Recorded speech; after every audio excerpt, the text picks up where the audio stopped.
Everybody trying to get into it. Here's our map bans. First up, Cafe and Chalet removed. Jess got us through the rest. I mean, are we not surprised that Oxygen's like, please get rid of Chalet? We're not going against them on Chalet. DWG KIA's best map. Yeah, by far. For those who don't know, Chalet has been a very handy map for DWG KIA. Villa going to be map number 1 and Oregon map number 2. DWG KIA in the very early days showed promise on Oregon. Recently, not so much.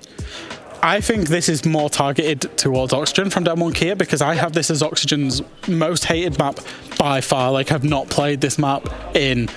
We're getting into the point of years. Wow. They don't want to play it inside of any kind of meaningful competition. Oregon from Oxygen, conversely, makes sense, is their absolute favourite map to play. Yeah. Our decider, it's going to be Coastline that we're going to go to. Oh my God. Explosiveness, if we were to go to it, which, to be honest, bit of potential, at least from my side. But again, I turn to you as experts. Our lobby should be ready to go. So, friends, map 3, yes, no. Who takes it? What score, Jess? Putting you on the spot. I think it will go map 3, and I'm really sad for DWG KIA that's Coastline. I actually think they would lose that. And yeah, I come back to the same point. Traditionally, they don't like Coastline. You know, go back 6 months ago, it was a perma ban for them inside of best of 1s. They've had to play it because of best of 3s, but they still don't particularly like it. I feel like Oxygen getting their map, in terms of preference, Oxygen's map preference is 1 Oregon, 2 Coastline, and they're playing both of them. I know, that's what I mean. So I think it will be 2-1 to Oxygen. Yeah. All right, we're still in DEFCON 3 for this one here at the Command Center. That is one game explained and gone through in detail, OXG DK, but we got Team 1 MIBR to talk about, so let's swap out our analyst and get things rolling. I am False, player from MIBR. My role is support. We changed some things in the last year of our rules. So Felipox Anger was a really problem last year. So we try to adapt and get used to a new play style and play all different things to trying to get us back to the game, back to the top. And we changed a lot of stuff. But like the main part, like in the roles, we didn't change. Like I'm still the support, like he's still like a good fragger, Rap still fragger too. So we get just more experience. We're trying to just relax before the event. We have a good preparation. We scream a lot, so we are prepared. Europeans play fast, a fast siege. Even if some people talk the Brazilians are faster and firing everywhere and stuff like that, but Europeans are fast, they think fast, and it helps a lot because in the way that we read game, you know, like we structure a play, so it helps us a lot. And the macro of the game, we usually try to just relax before the country, but we play the quals, and it was a really close quals to the Invitational, so we of course need to make some changes because we show a lot of maps, a lot of strats. So we are running a lot actually in the last days to change everything we could to be prepared, maximum prepared for the Invitational. Doesn't have any flashbangs, tries to bait out the pick. GG will not win it! I think Brazil is always have been an insane, powerful region.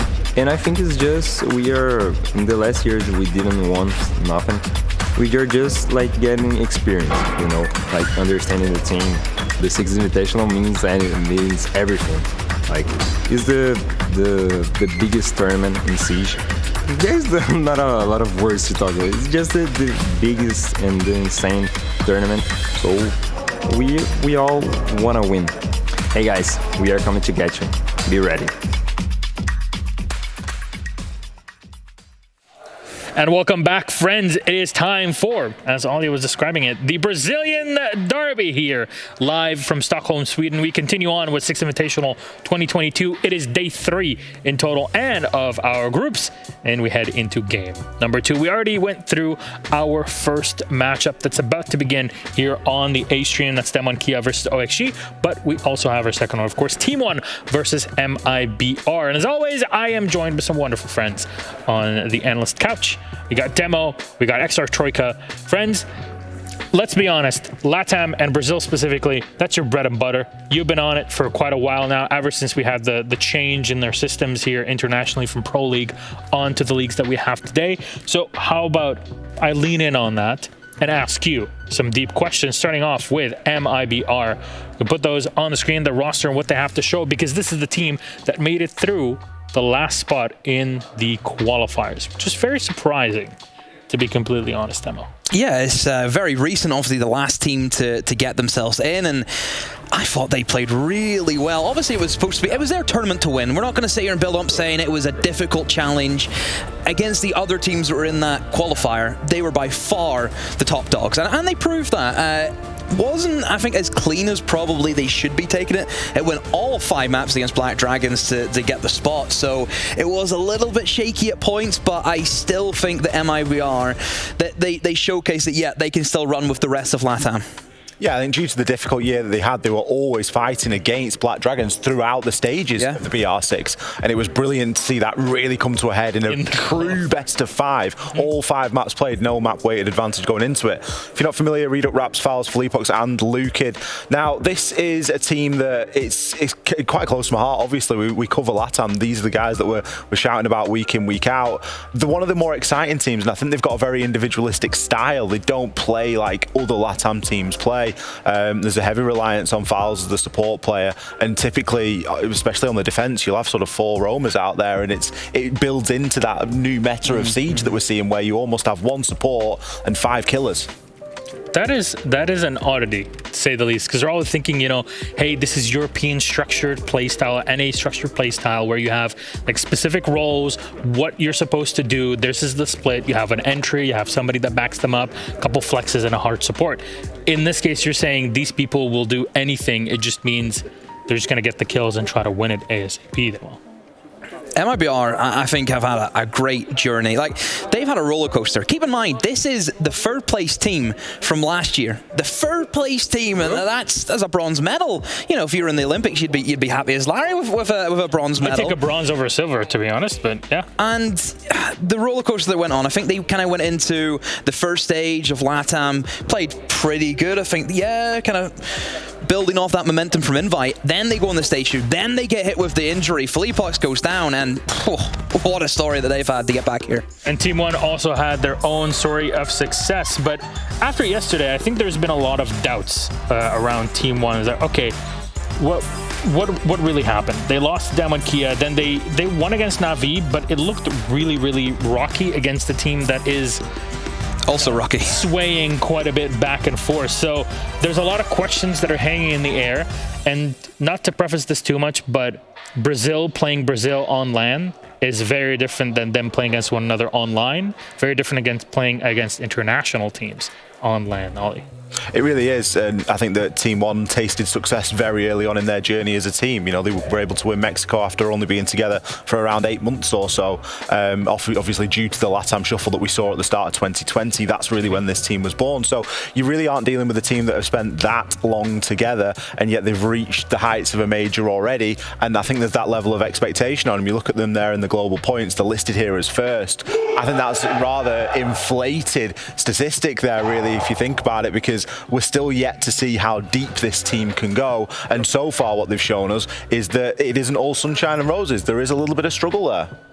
What do you think there's been that struggle, Emma? I think as times went on, Team 1, obviously they've had success, and I think as soon as you're at the top, it is very difficult staying at the top. And obviously then you put pressure. I've heard that said before. Then you put pressure on yourself. And we've seen teams crumble where you don't have that consistency. Every team in the world will be judged on consistency. That's the basis. You think about BDS, for example. The reason why we praise them as being, you know, the best European side for the past few years is because they've consistently been at the top in Europe for the past 2 years. And the same has to be said for a team who can win a major. You have to be at the top. Well, you know what? How about we take a look at our maps? There we go. Oh, I love it. It's like I'm watching 300, but in Rainbow Six. I love it. I love it. I love it.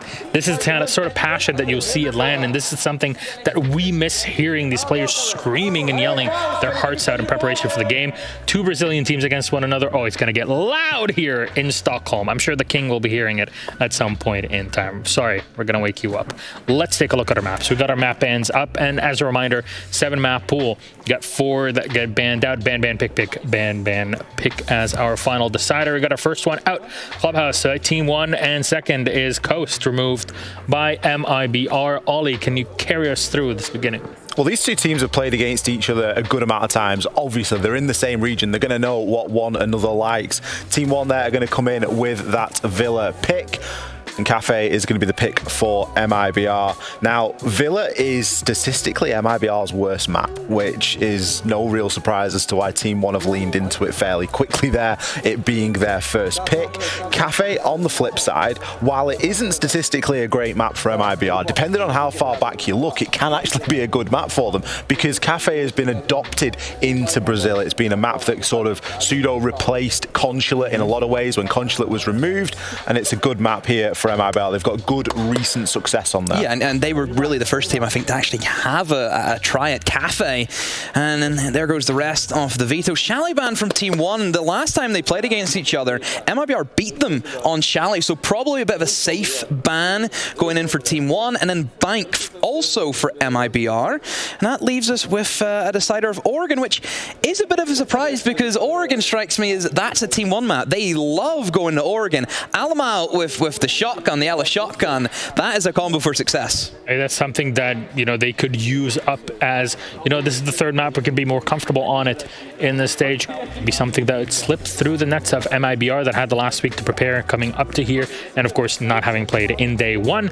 Thank you very much though, Ollie and Demo. There is nothing more left to say except for getting into the game. That is our Brazilian game. It's all Team 1, all MIBR, and we got Fluke, and I don't know, you guys are here. Who else will be with her? Toss it to game. Enjoy. Thank you very much, Milos, and welcome back to the A stream. I'm here.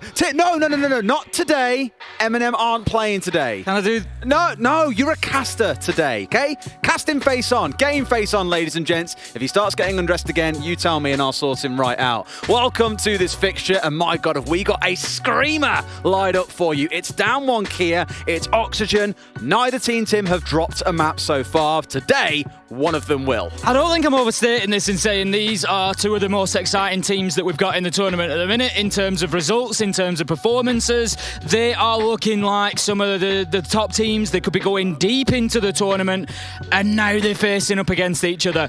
I've been really quietly looking forward to this one. I think coming into it, you could have been forgiven thinking, you know, OxG, they had a tough Sweden. Obviously, there were other circumstances that played into that, but you look at it, you think, right, this is a little bit unknown. Down 1 Kia, can they keep the form going? Who knows? But now, day 3, facing off against each other, it's honestly one of the most exciting prospects that we've got inside of the tournament right now. I cannot wait to see this. It is. Down 1 Kia slowly taking the world by storm across Mexico, Sweden, and now SI. They were a little bit quieter in stage 3 of APAC North, but on the international stage, they are far from disappointing. And Oxygen, I was dead excited to see them play back in Sweden. It was a shame that they had a couple of players that couldn't be there with them, so things weren't quite as they should have been. But their backing force has said a 2-0 so far. Fox are currently the only player in the whole competition on 100% cost and the highest rated in the whole competition.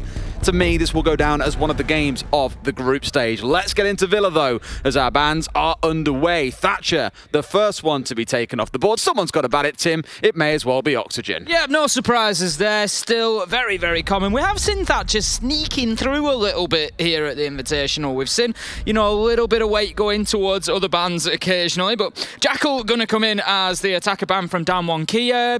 Pretty good choice on Villa, I think. It's one of those big, wide open maps, and it gives you defenders a real chance to get out there on the roam, not be hindered by those constant pings coming in. Mirror will go by the wayside as a defender. Another one that is super powerful here on Villa and many maps. It's just that, again, information game. And the thing with Mirror and her information is she can react to it immediately as well if she's playing in behind those black mirrors. Valkyrie will round things out. Absolutely zero surprises, I think, from that banning phase, really. The Jackal being about the most sort of closest to an outlier, but still a reasonably common ban. We're seeing relatively predictable defender bans, I think, right? We're seeing things like the Wamai go away. Maestro has crept in a few times. Mira and Valkyrie always going to be around the picture as well.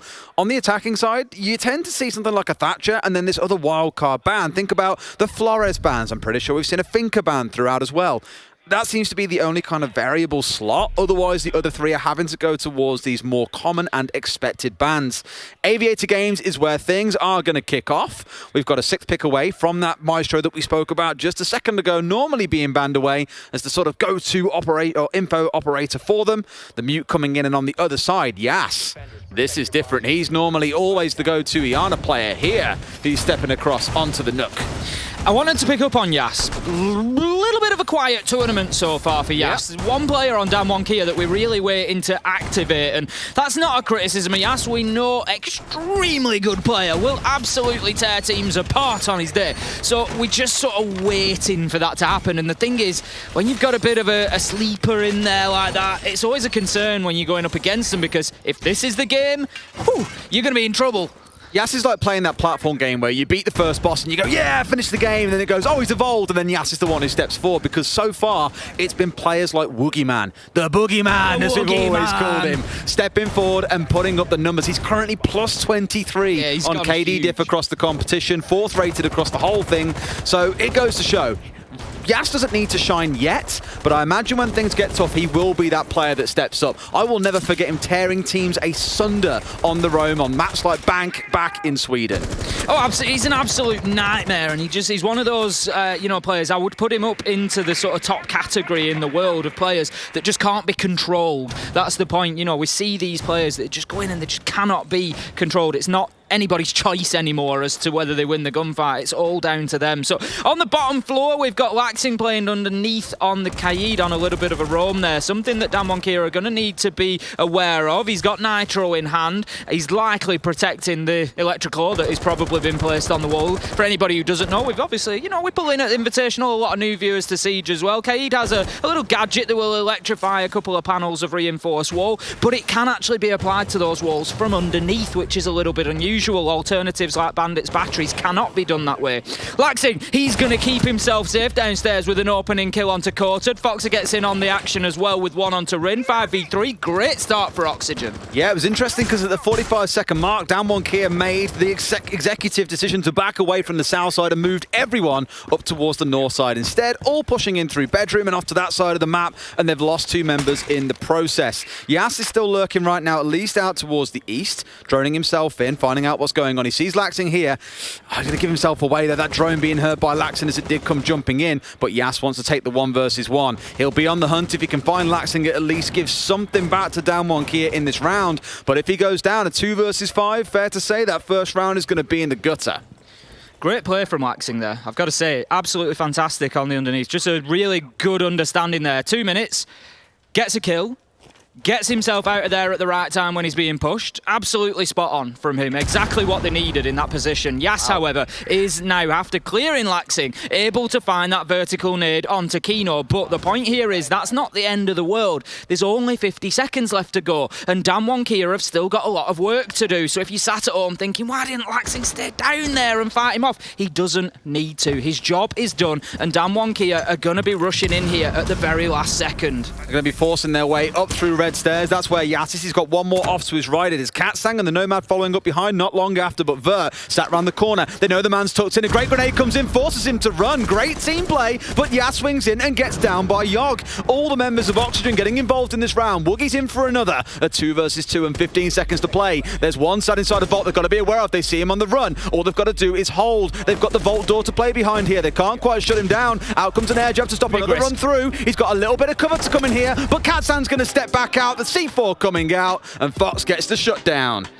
I understand the reason for that air jab going out, but in that situation where you're covering your planter behind vault door, you got to be ready to take those engagements, Des. And as soon as he flicks to that air jab gadget, he gives Oxygen all the chance that they need, and the NA team do not miss a beat. They get in there, they challenge at the right time, they find the kill. There was nothing that the Nomad could do about it because he wasn't in his rifle, he was in his gadget. You can shoot an air jab at somebody all you want, it ain't gonna win you the gunfight. There's kind of small moments of brilliance from both teams, I feel, where the first 2 kills coming out of Oxygen really set the tempo for the round of, if you think you can step in and take control of this map, we are not going to let you. 2 very quick kills, and Laxin disappears into the void before Yas can find him. But the really cute bit of team play I do want to touch on from Damwon KIA is when they pressured Vert on top of Red Landing. They knew he was there, they'd seen him on a drone, they get a nade in. Once they know that there's no one going to be pushing back into that aviator door from the north, Woogieman jumps inside a study and takes the fight on the guy on the south side. If they hadn't cleared Vert, he would have very easily been able to get a trade out there. So it was good timing on Damwon KIA to capitalize on the chaos and bring things down to a 2 versus 2. Sadly, had left themselves a little bit too little time, or not enough time in this case, to really move things forward. And Rin just donating that one to Fox and knowing that that drone was not much longer left for this world. But again, good moments of play from both teams in round number 1. That's it, you know at that point that it's going to get caught out, so he just gives up the chase and says, yep, you won this one. Over to Trophy and Statuary we go for round number 2 then, heading into action phase. We've got a couple of players from Oxygen underneath once again, Laxing being one of them. Fox are downstairs, Vertical, quite a heavy bottom floor presence here from Oxygen. Yoga as well, actually 4 out of 5. There's an opportunity potentially here for Damwon KIA to recognise this, Des, and have a little rush towards site. But given that we're 30 seconds in, it doesn't look like they're going to be too aggressive on it. And that's going to give Oxygen a little bit of time to potentially just sort of jostle and manoeuvre and get themselves a couple back up to site so they don't suffer that fate. Now, we saw last time around, I picked up on it, how well Laxin played underneath. 2 minutes wasted, got himself a kill, just prevented that pressure coming in too early. They're going to be looking for more of the same here, because with Yas getting the success on that vertical nade, it's very possibly going to try and look for more of the same. Trying to sniff around Laxing, who's just backed his way through bathroom here onto the Astro stairs. So they've seen that happen, they've heard him run. They know where at least one member is. Yogg's on the move here, potentially looking to challenge someone in towards Bike Shed, but no one quite present there just yet. There are a couple of members outside who may look to jump in there quite soon. So good just to remind them, we are around the area. Don't feel, again, you can jump in this map and take control freely. You can see the focus out towards the east for Damwon KIA at this point. That's where the push is going to come in. Remembering again, Tim, this is on the downstairs. The upstairs is where the site sits. The thing that I do like from Damwon KIA here is they've recognised the problem they had with Laxing last time around. They tried to challenge him 1v1, lost and burnt a lot of time. This time, right, let's send 3 in. Let's really try and commit to getting that bottom floor cleared out and going through. The problem is they've just stalled out a little bit. They haven't gone in and actually taken any of those gunfights yet. We can see utility starting to be used, but Vertical's here as well. He's ready on the challenge. He's got reinforcements in front of him. He can really hold on here. He takes the first fight. What a headshot onto Rin. Can he find himself a second Vertical? Master of the kitchen, a supreme chef cooking up a problem for Damwon KIA. 2 going down early on. That's the roam clear sorted out, because now he's got the agency to play from below. Foxer, Yogg, they can step down into the kitchen and chuck those C4 skyward, which is what Damwon KIA were looking to try and clear out. They've got themselves on the top floor. They've acknowledged the risk and they are going to try and push their way forwards. But they've got another problem. It's Laxing sat up inside Astro, who's been sat here the whole round, and there comes that C4 I was on about. Yas going down in the process, and Coated, well, he's pretty much all alone for now. He might be able to get Yas back up, but Fox is coming in below like a shark, a piranha pit from below. He does still have that C4 in back pocket, and maybe looking to use it when the push comes through. I think they've got a pretty good handle on this Oxygen as to exactly what's happening. Kino's going to take a little bit of damage on the long shot, but Damwon KIA seeing time tick away here. Just Toxic Babe canisters burning those seconds away. Fox is just waiting. He knows he's got that nitro in hand. He's just waiting for the call that they've pushed into bathroom, and out it will go. But Kino, he's going to find one with the SMG onto Coated. It leaves Yas all alone with about 20 HP after being picked up. Time ticks down, clock runs out. Oxygen take round 2. In dominating fashion, I feel it's worth stressing as well. Nothing coming back for the side of Damwon KIA. Essentially a flawless round, if not for Yas sitting there and letting the clock run down to 0. So far across both rounds, we have seen dominance in the gunfights coming out from Oxygen. Sure, there were 3 kills for Damwon KIA in round 1, but they were caught kind of trades coming through as they were getting kills. They were also being returned on the other side. That round just then, not a single kill going their way. And this was the notes that we had down from Damwon KIA's last game they played, which was sometimes a little bit overconfident, over-aggressive. I don't really feel like that's the tail of the tape here today. It feels like they're slowing things down a bit too much, being indecisive on where they want to push in from, and Oxygen are just full-on punishing them when they start running down against the clock. Oxygen have had a good tournament so far. We remember that game against Navi as well, where they were really, really dominant, and coming in here 2-0, they look like they are absolutely ready to play at this one. As I said, I touched on the Sweden major performance last time around. There are obviously circumstances outside of their control that contributed to that, and it looks like they've really got the bit between the teeth here, and they're saying, yeah, this is our opportunity. We're here as a full five. We've had plenty of prep time, and we're going to show you what we're all about. And boy, are Oxygen showing us so far, and it just plays into that thread that I keep bringing up, Des, that I want to see this better performance out of NA. I'm looking towards TSM. I'm looking towards Oxygen at the minute. I believe Sonics as well played very well this morning. So we're having that resurgence from the region that we wanted, and they are really coming in here and they're staking a claim on the Invitational so far. I've said it to several people. The one game that I really lament we didn't get to see at full power was Oxygen versus Rogue back in Sweden. I was dead excited, so much so that I was like, right, who wants to cast the 2 games of Oxygen versus Rogue? I'll take both very happily. I really wanted to see that come down because their styles, I feel, are quite evenly matched. They're both quite aggressive. I always call Oxygen the most European NA team there is, and Rogue are playing a really aggressive APAC style to the game at the minute, so it makes it really enthralling to watch. Hopefully we get to see that matchup in the playoffs, but here this is still a pretty good matchup between the two teams. DWG KIA just need to warm themselves into the game. However, Tim, we did learn over the last couple of days that sometimes you've got to wait for the second half to get the full picture of a team and see what they can do. DWG KIA pick this map, they get forced onto attack to start. Once they move on to the defensive side, we could see a very different story. And I'll tell you what, Vert he's being targeted by these nades. They're like homing missiles at this point, Tim. They certainly are, but he's non-stick at this point, Des. They just keep slipping off him. They cannot make them land. And Vertical just continues to hold that top floor. And DWG KIA, they're keen to get in there. They want Katsang swinging that hammer, ripping that floor up and causing those defenders on site to move around. That's the aim here, is get as much of that floor in ripped up as you can. Force players like Kino, like Yoga to move around, and then you have players on those horizontal angles to pick them up when they do. And they just can't create that disruption without getting into the top floor, and they can't get into the top floor until they move Vertical out of bathroom. And right now, every attempt they've made has failed. He's dipped himself back onto Astro stairs as he knows the pressure's now coming from that window as well. Smart play from Vertical, and Oxygen are just burning time for absolute fun here, Des. The thing, they look a little bit dicey, don't they? That's the first entry kill coming in for DWG KIA. It is Rin at the 4 on the Zofia to strike first out towards Astro, bringing down Vert, who had slowly drew back there from playing inside a bathroom. So some top floor control being established as we got 3 members of Oxygen downstairs. We're in that final 60 seconds though, and only at this point are they starting to get that top floor control, and they're still not fully inside the building, Tim. That's the problem. It's taking, yes, they got the kill onto Vertical, and it's a good start, and DWG KIA can definitely win this round from here, but they've got a lot to do in not a lot of time. This is now effectively moving into stage 2, clearing utility and gaining access to site. They've only got 30 seconds, and some of that has to be used to put the diffuser down or find kills. Kino's going to hit another on the SMG. He takes the head off Rin, and Oxygen feeling comfortable right now. Coated, he's just trying to work himself in through the laundry, but you're not going to catch anybody on that angle. Look at that from Foxy. Absolutely beautiful kill onto the Woogie Man himself. Shuts him down. Yoga, Kino getting in on the action. And this has been another great defense from Oxygen, Des. DWG KIA nowhere near. It just looks clinical. It's the only way I can describe it. And Oxygen look relaxed. They don't look particularly, I mean, they aren't pressured. DWG KIA are making sure of that for them.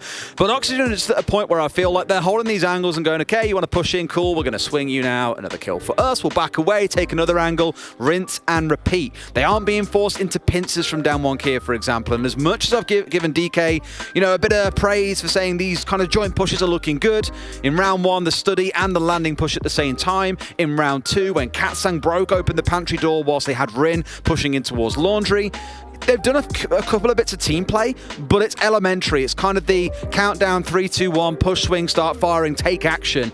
when it comes to actually pincing players of the enemy team and working together, outside of these little pairings, it doesn't feel like Damwon Kia are really playing as a team yet. And maybe that's why you're getting this tactical pause coming in, because they know stuff is not going right. It needs to be addressed now, because if you get to the end of this half at 6-0, bearing in mind we've already gone through the 3 primary sites, it's going to be dicey. And again, remembering, it's your map pick.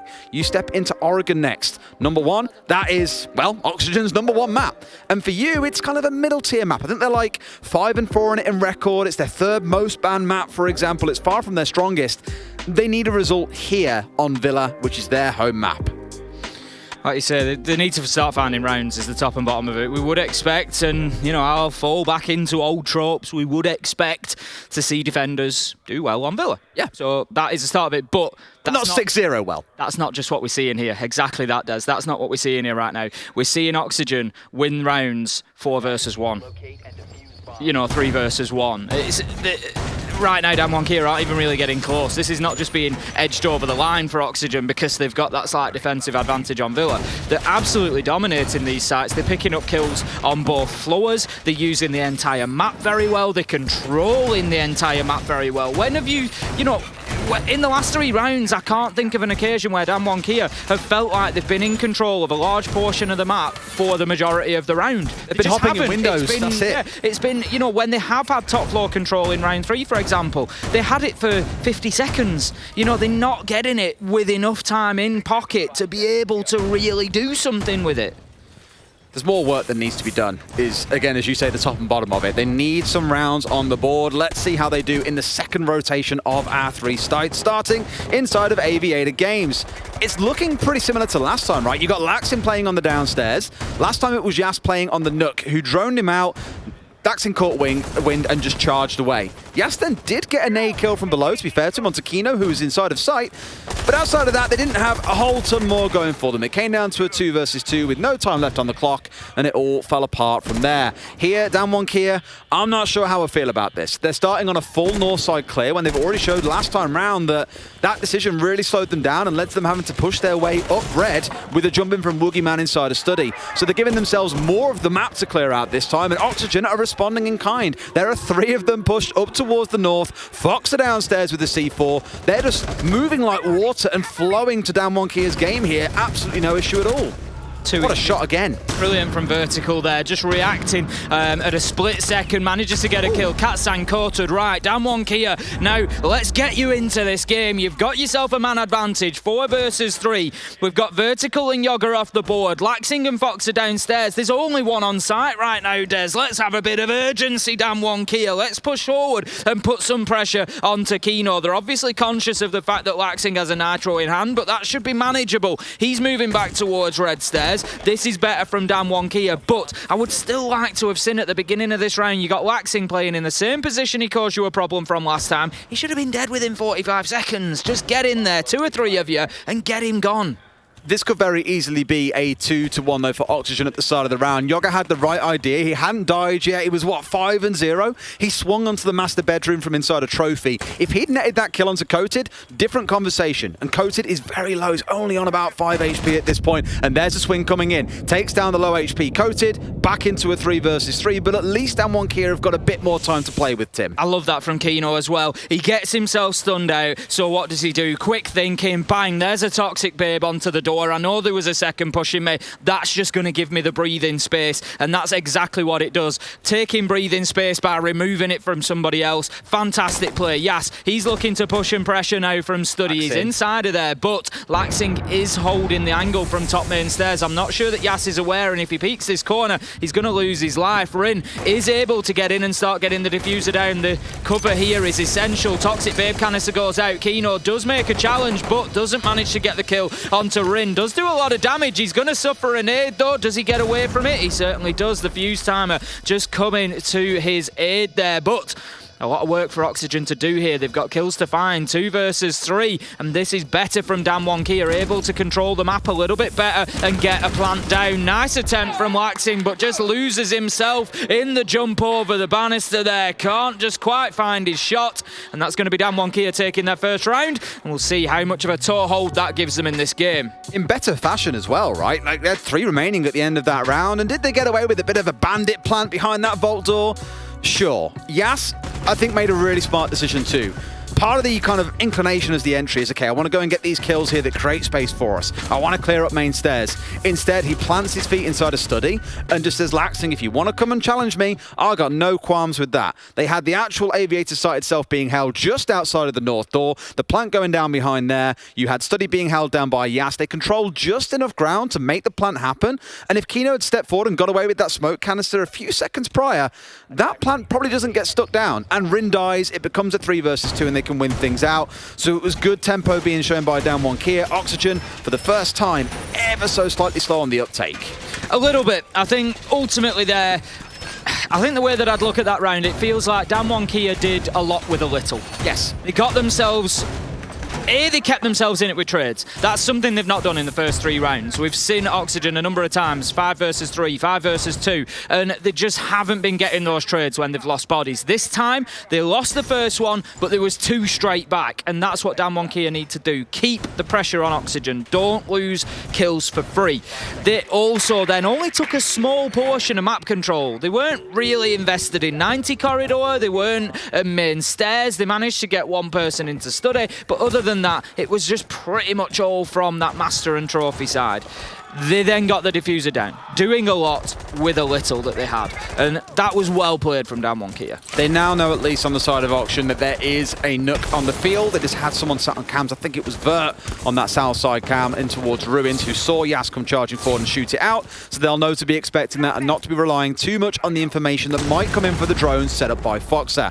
They've relied an awful lot at the minute on the Mute and the Mozzie too, and I don't blame them, you know, slow Damwon Kia down. If the slow team is already struggling to get over the finish line, slowing down more with the Mute and the Mozzie. It's a perfectly viable strat and one that has worked pretty well to this point. But we'll keep an eye on Damwon Kia and see how they can do. Yas has joined up with the rest of the team, likely because they want to make good use of those frag grenades. They've got the impacts coming out of Zofia, the frags coming from the Sledge and from the Nook. They've got a lot to play around here.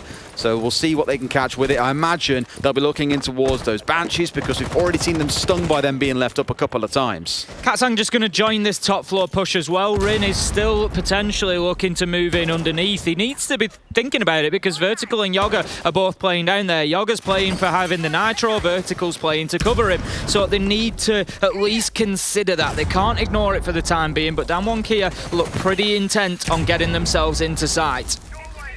Yes, as the entry just holding here on the doorway in case someone gets a bit cheeky and tries to swing. Understandable. Katsang's going to take another 1 versus 1 against Laxing, who is in his favourite spot in the map, it feels. Astro is his one, but look outside. Katsang on the ready on that one. They had him on a drone. They saw the jump out coming in, and he was just ready. A good attempt by Laxing, but a great shutdown for Damwon Kia. That's it. I don't mind it at this point. Oxygen 3-1 playing well. Confidence is high. Let's keep it rolling. But Laxing just unable to find his man. Always difficult going out of windows blind like that because you've got to adjust your aim as you go, whereas they know exactly where you're coming from as soon as they hear the audio cue. Yes, with a beautiful headshot onto Kino there. He just stepped out at the wrong time. A grenade is just going to clear out that utility in front of him. It'll get both pieces. Courted's in and has an opportunity to get the diffuser down. He might not need to. The reload just kills Yas there. You could just see him just clutching at that double kill, but he just grasped a little bit too tightly and didn't find both. Courted, however, still able to get that diffuser down, and Yas's bad fortune will not affect the round realistically. Fox goes for that Nitro, not going to find it. Low health, challenges up the red stairs, manages to get a... No, he doesn't get it down. The man goes prone, but he's going to shoot him in the back.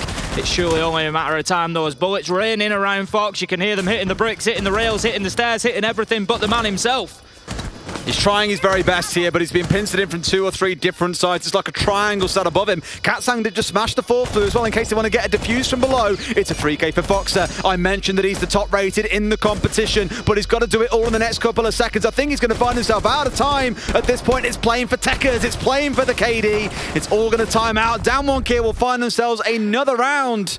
And a great change since that time out, Tim, in their playstyle too. A little more decisive in where they're going. When they come for the push through, it's getting a bit more aggressive. And they just seem to keep Oxygen guessing in the last 30 seconds of a round to where's the plant going down? Where's the push coming in? 2 rounds, 2 plants, 2 wins. Much better from DWG KIA. We're talking about a competitive game now. We see this so often, Des. First couple of rounds, one of the teams just doesn't show up, just doesn't wake up in time to be active in the server, and it just takes them that bit of time to get running. But you've just got to hope that you've not given away too much ground by the time that happens. DWG KIA right now is showing that is not the case. They're back in touch, 1 round between them. Oxygen reeling a little bit, I think, at this point, because they were very dominant over those first 3 rounds, and now they need to start thinking, right, let's play this careful. We want to guarantee a 4-2 here on the half, so they're going to need to maybe just calm down the volume of players that they've been playing underneath. For starters, we've seen them with like 3 and sometimes 4 roamers underneath, whereas with DWG KIA now looking a little bit more decisive. Got to be careful with that, because if they recognise that Kino's in sight all alone, they're likely to take that opportunity. This is spicy. So there's only one team I can think of that doesn't play hard breach on Villa, and that's Rogue, with their new play style of we call 3-2-1, we all push site, we don't care about reinforcements, we just go for it. And here we've got DWG KIA doing exactly the same thing. Coated stepping across onto the Lion. The Hibana falls away. So a good bit of information game being played here to support his team. Probably where it acknowledges, look, I'm not really getting kills in this half. He found the one onto Yaga, through Master in towards Trophy. So it more relies on, okay, if they're going to keep jamming us out with Mute and Mozzie, we can bring along a different kind of information game altogether. We saw them with the DKB online earlier on, so yes, a change or two for them to use. That's a beautiful C4 from Foxay as well, out towards Rin, who had just walked through from spawn, and what a key member to pick off. Not so much in this game, but in general. In general, yes, we know Rin's capabilities basically can just turn around on its head with a click of the fingers, essentially, but not going to be happening in round 6, as you say. Fox are just getting a little bit cheeky there with that opening nitro, but if you don't try it, you don't get. Katsang opening up main door, looking to apply that pressure underneath again. As I've said previously, DWG KIA, they know exactly where Laxing's going to be playing, because he's played there every single time they've defended this site. Get in there, get him cleared out, it gives you that man advantage, but at the minute, still a little bit slow from DWG KIA to get into the building. Katsang almost getting swung on by Vert there. It was Kane down main stairs just for a brief, not Vert, sorry, down towards main stairs on the south side of things. I think it was Laxing, but Yas has worked his way into the basement, in the downstairs here. If he comes up red stairs, unknown to the enemy team, he could do some real damage. There is a default camera to watch, and I imagine he'll check it a second time here just to make sure he hasn't been seen. If he can get below, even a nade being tossed up red can be enough, though I wouldn't be surprised if there are a couple of ADSs scattered around. Yas just moving very, very slowly here. Just trying to keep his sound signature low. Vert is covering the angle. I think. So is Laxin at the top of red hole. Got the crossfire. Yas needs to be very careful, but what a shot onto Laxing. Coming into this game, I said that Yas hadn't really woken up inside of the Invitational there. He's just given us a little taster, Des, and what a morsel it was for us to whet our appetites on exactly what this player is capable of. When DWG KIA are singing, you don't need Yas to shine, but when the chips are down, he's the one who can step up, moving up to 6-3 and doing so much work for his team in these last 2 or 3 rounds. Foxer taking a good chunk of damage from a nade from below. We've already seen Yas net one of these in this half, and may well try and look for the next. I think he still has a nade in back pocket. In fact, Sledge being out of them means that it is going to be there for Yas. If he can get himself a kill on this one, it would be absolutely beautiful to turn this round into a 3 versus 3. But Tim, we've only got 30 seconds still to play, so DWG KIA need to buck up their ideas. That's it. It's like they sort of fix one problem and another one crops back up. Time was an issue, they move quicker. Kills were an issue, they find those, and time is an issue again. And DWG KIA, they're starting to get moving now. 17 seconds left to go. Fox and Yaga both on low health here. Just trying to aggress in. 3 versus 4. DWG need to find kills first and foremost. They're going to head in through study. Yas tries to make the challenge. Misses his shots this time. They're all stacking up. Yas drops the hatch. This is done for DWG KIA as Vertical finds the long angle. Time will be the problem, but it wasn't happening, I don't think, with another 30 seconds on the clock for Damwon Kia there. Again, you could kind of see that fluid movement coming in from Oxygen as well. They clock her right. They likely aren't going to push up towards 90. We've just smoked it off. It's going to be blocked. And that means they'll come via Study and they'll push onto the Astro door. They had Foxer playing inside of Aviator. They had Vert up towards Red Landing. They had one inside of Vault. You've got 3 people all looking at the same angle. And sure enough, Damwon Kia try and strong arm their way through. They fall by the wayside. And Yas, for all the bigging up I gave him in that last round, swings a little bit too far to the right, drops through the hatch, and is no longer a part of that attack. We've all been there. We've all been there. Honestly, opening that Study hatch is something I do for that reason, because you never know. It's not really a danger to you on site. And you never know, you're in those difficult situations. You know, maybe you're backing up a Monty who's causing problems, and down the hatch they go because they don't think about it being open, and it certainly paid dividends there. I think, you know, the round was likely done anyway. Vertical had the angle on with the 416 on the Jaeger. He was always going to hit his shots there, I think, and it was a good end to a difficult couple of rounds for Oxygen. They just had a couple of rounds go against them. Round 4 and 5 went to Damwon Kia, who were just started building a little bit of momentum, but then we saw those issues for me, Des. Damwon Kia were playing a little bit too solo on the attack. We saw Katsang pushing main door on his own, beaten back by Vertical. We saw Yas going up red stairs. He got a fantastic kill, don't get me wrong, but he's all on his own.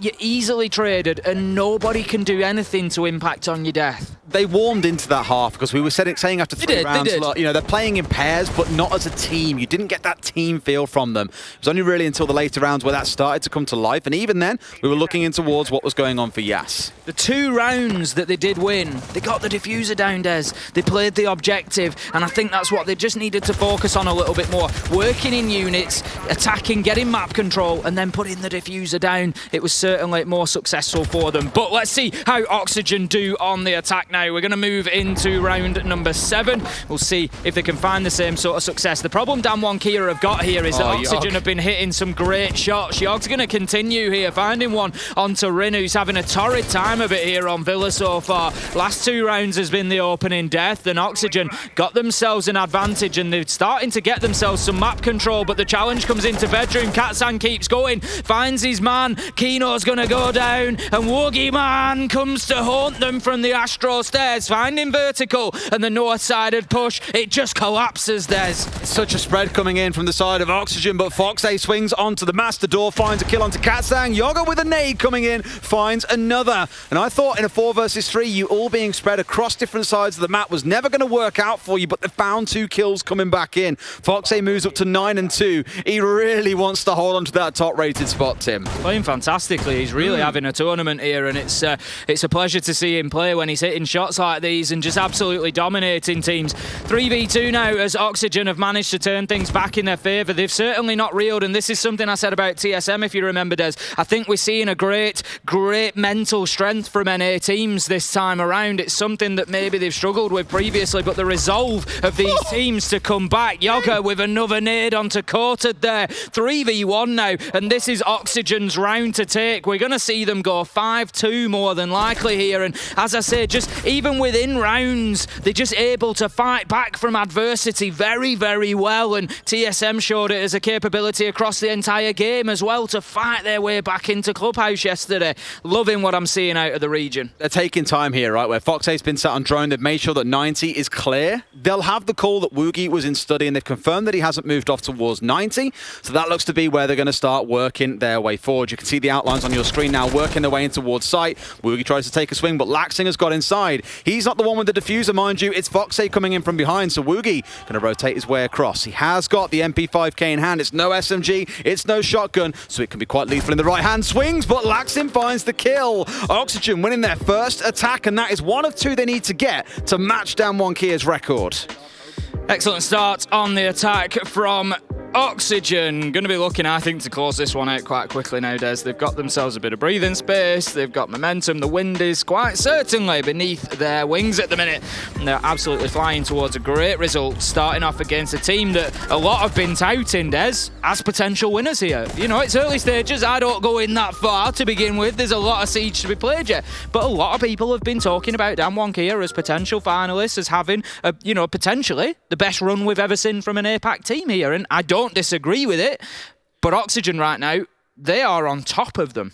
if you're watching SI and didn't really get the chance to catch Sweden, it is worth restating exactly what Damwon Kia achieved back there. FaZe went on to win the whole thing, but in the semi-final, it was round 15 of map 3 in that semi-final. It came down to a 1 versus 1. Rin against Souls, and Rin unfortunately lost. And many of us said at the time it was NIP that waited in the final.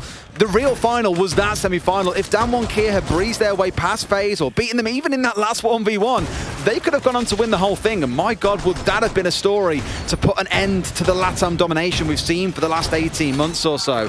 Let's see though, because Oxygen are giving fair shout for NA as well. It's not just APAC that are fighting their way upwards. It feels like at least for TSM and Oxygen, they've still got a lot more to say. And the Sonics as well. They're going well. That's true, yeah. I mean, after a disappointing throw against Empire. I mean, let's be honest, there's going to be a lot of teams lose to Liquid, so let's not count SSG out of things yet, because the way that I've described Liquid so far, not to get too far away from this game, but the way I've described Liquid, and I've watched Liquid for a lot of years now, and that is, they look like dangerous Liquid, as I like to call them, and that's when Nesk and Palu are having fun, basically, and they're just going in and tearing teams apart, so it ain't going to be easy for anybody to stop those on the LATAM side of things, but one of these two teams certainly could at the minute, because they've both been going very well. Oxygen 5-2 here on Villa against Damwon Kia, and just really seeing them struggle to get into the game. Laxing just a little bit slow on the uptake there, has the opportunity but doesn't find his man. Woogieman's just going to keep holding on to the Astro side of things. Laxing's revenge, I'll call this one. Pushing in towards that window on Astro, where he was tormented, really, by, like, Katsang, for example. He tried the jump out, of course, and Katsang won the reverse fight.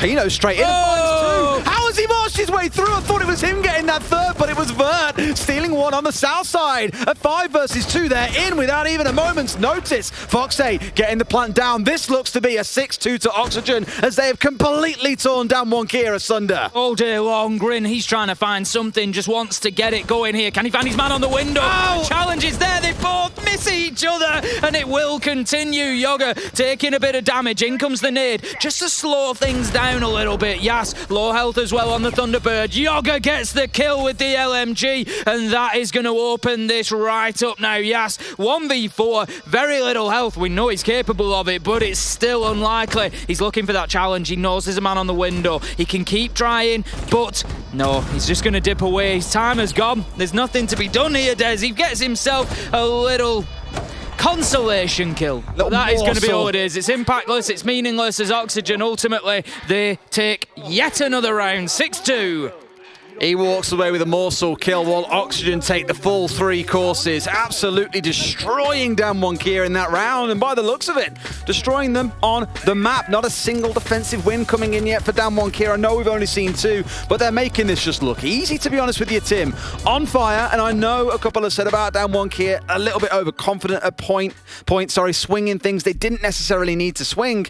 The difference is really, it feels like all 5 players from Oxygen have shown up today. On the other side, Coated, Rin, not really present, it feels, unfortunately. Confidence Kino it was there as he just walked into sight. Like you say, that could have been 3. Vertical finds the one on Astro stairs from somewhere. But if Vertical doesn't hit that shot, Kino was already lined up on it. Kino was bang on the head with his crosshair, and he was definitely getting himself a triple inside of probably about 1.5 seconds. That was absolutely ludicrous play from him. So Oxygen find themselves 6-2 up. They're going to be attacking onto Aviator Games. They attacked this site back in round 7. They won it. Damwon, they closed down the north push well, if you remember. They got those 2 kills to open things up, but ultimately Oxygen were just able to rotate and show great resolve. It didn't rock them, it didn't shake them. They were just like, right, we can't push north side, we'll push elsewhere, we'll find kills. Yoga got a nade, Foxer went wild, and they still locked it down. So for me, Oxygen are coming in here confident. Damwon Kia right now must be thinking, what can we do against this team? What I love in that last round is kind of what I spoke about when I said, it's a very European NA team with Oxygen, right? A lot of NA teams are kind of regarded as being the chess players of Siege, right? They'll drone everything out. They'll have a strat that they follow to the checklist, and they tend not to deviate away from it. And a couple are trying to take in more of that LATAM style of see opportunity, take opportunity. That last round epitomized it, because Kino, they must have droned out from red and gone, it's clear. Like, I'm just going to go in, boys. I can kill 2 people. Goes in, kills 2. The rest of the team, without missing a beat, say, you know what, same. Foxay's in getting the plant down, Damwon Kia in disarray, and it just shows that can-do attitude that I feel NA has missed a little bit historically. Yoga's going to find himself shut down. He's had a wonderful game so far, and Katsang is starting to bite back at 6-6 himself. Kino going for another. Rin on the crouch, wins the fight against Kino. A 5 versus 3 for Down 1 Kia. A good start to the round. Exactly the same as we saw the last time that Oxygen attacked onto this site, basically. Was losing those first 2 players and then having to fight their way back into it. We saw them do a great job of it. We'll see if they can repeat that. I think Down 1 Kia will learn those lessons though, and I think they're going to be a lot more cautious about giving lives up. Interestingly, Oxygen do look like they could potentially be on a little bit of a rotate. Fox has just dropped away from this push, but Vertical is continuing in through Trophy and Statuary for the time being, looking for anything he can find at this point. We'll ignore the Maverick line that's been drawn across the wall. Not quite level, that one. There's maybe a spirit level needed on that. Quite possibly. We speak about the Picasso level artwork that we see on things like Oregon Wall. Fresh frequently tells me I'm no artist. I'm like, bro, you can't appreciate good art. That's a beautiful line. I mean, Fox is on a great game, so I'm not going to get on. You know what he's done there? That's like when you're trying to write a sentence on a piece of paper that isn't lined, and you just slowly go down more and more diagonal as you go, and you get about halfway down and go, hang on a minute. I'm going to say, Fox, I'm sure that there is some big brain reason for it. I'm sure it's something to do with angles. So he's had a great game so far. Leave him alone. Vertical, he's going to be holding from 90 elbow down long, just trying to see if he can find anybody popping out of sight. Really, what Oxygen need nowadays is a cheap pick. They need somebody to peek them, and we know that Down 1 Kia can be guilty of that sometimes, just over-peeking and taking the challenges when they don't need to. Katsang, thank you very much. He goes for the peek onto long, but he does it in the right way. He does it for a reason, right? A nade comes down and he goes, okay, the guys are get pushing. They drone Yas out earlier on. He knew he was there. It's a great shot nonetheless. And Foxay's now going in for the plan. They've got study control. Laxing, where Yas was earlier, gets blindsided by the open hole in the wall. And Foxay's found Coated back. It's a 2 versus 3. Vert stepping up to the door. They've got the cover of smoke still to play in, but it's a 1 versus 3. He's a single bullet from death. And I'm pretty sure Down 1 Kia are thinking, you know what? The clock will do the hard work for us here. We ain't got to panic too much. Steps up and finds one for himself.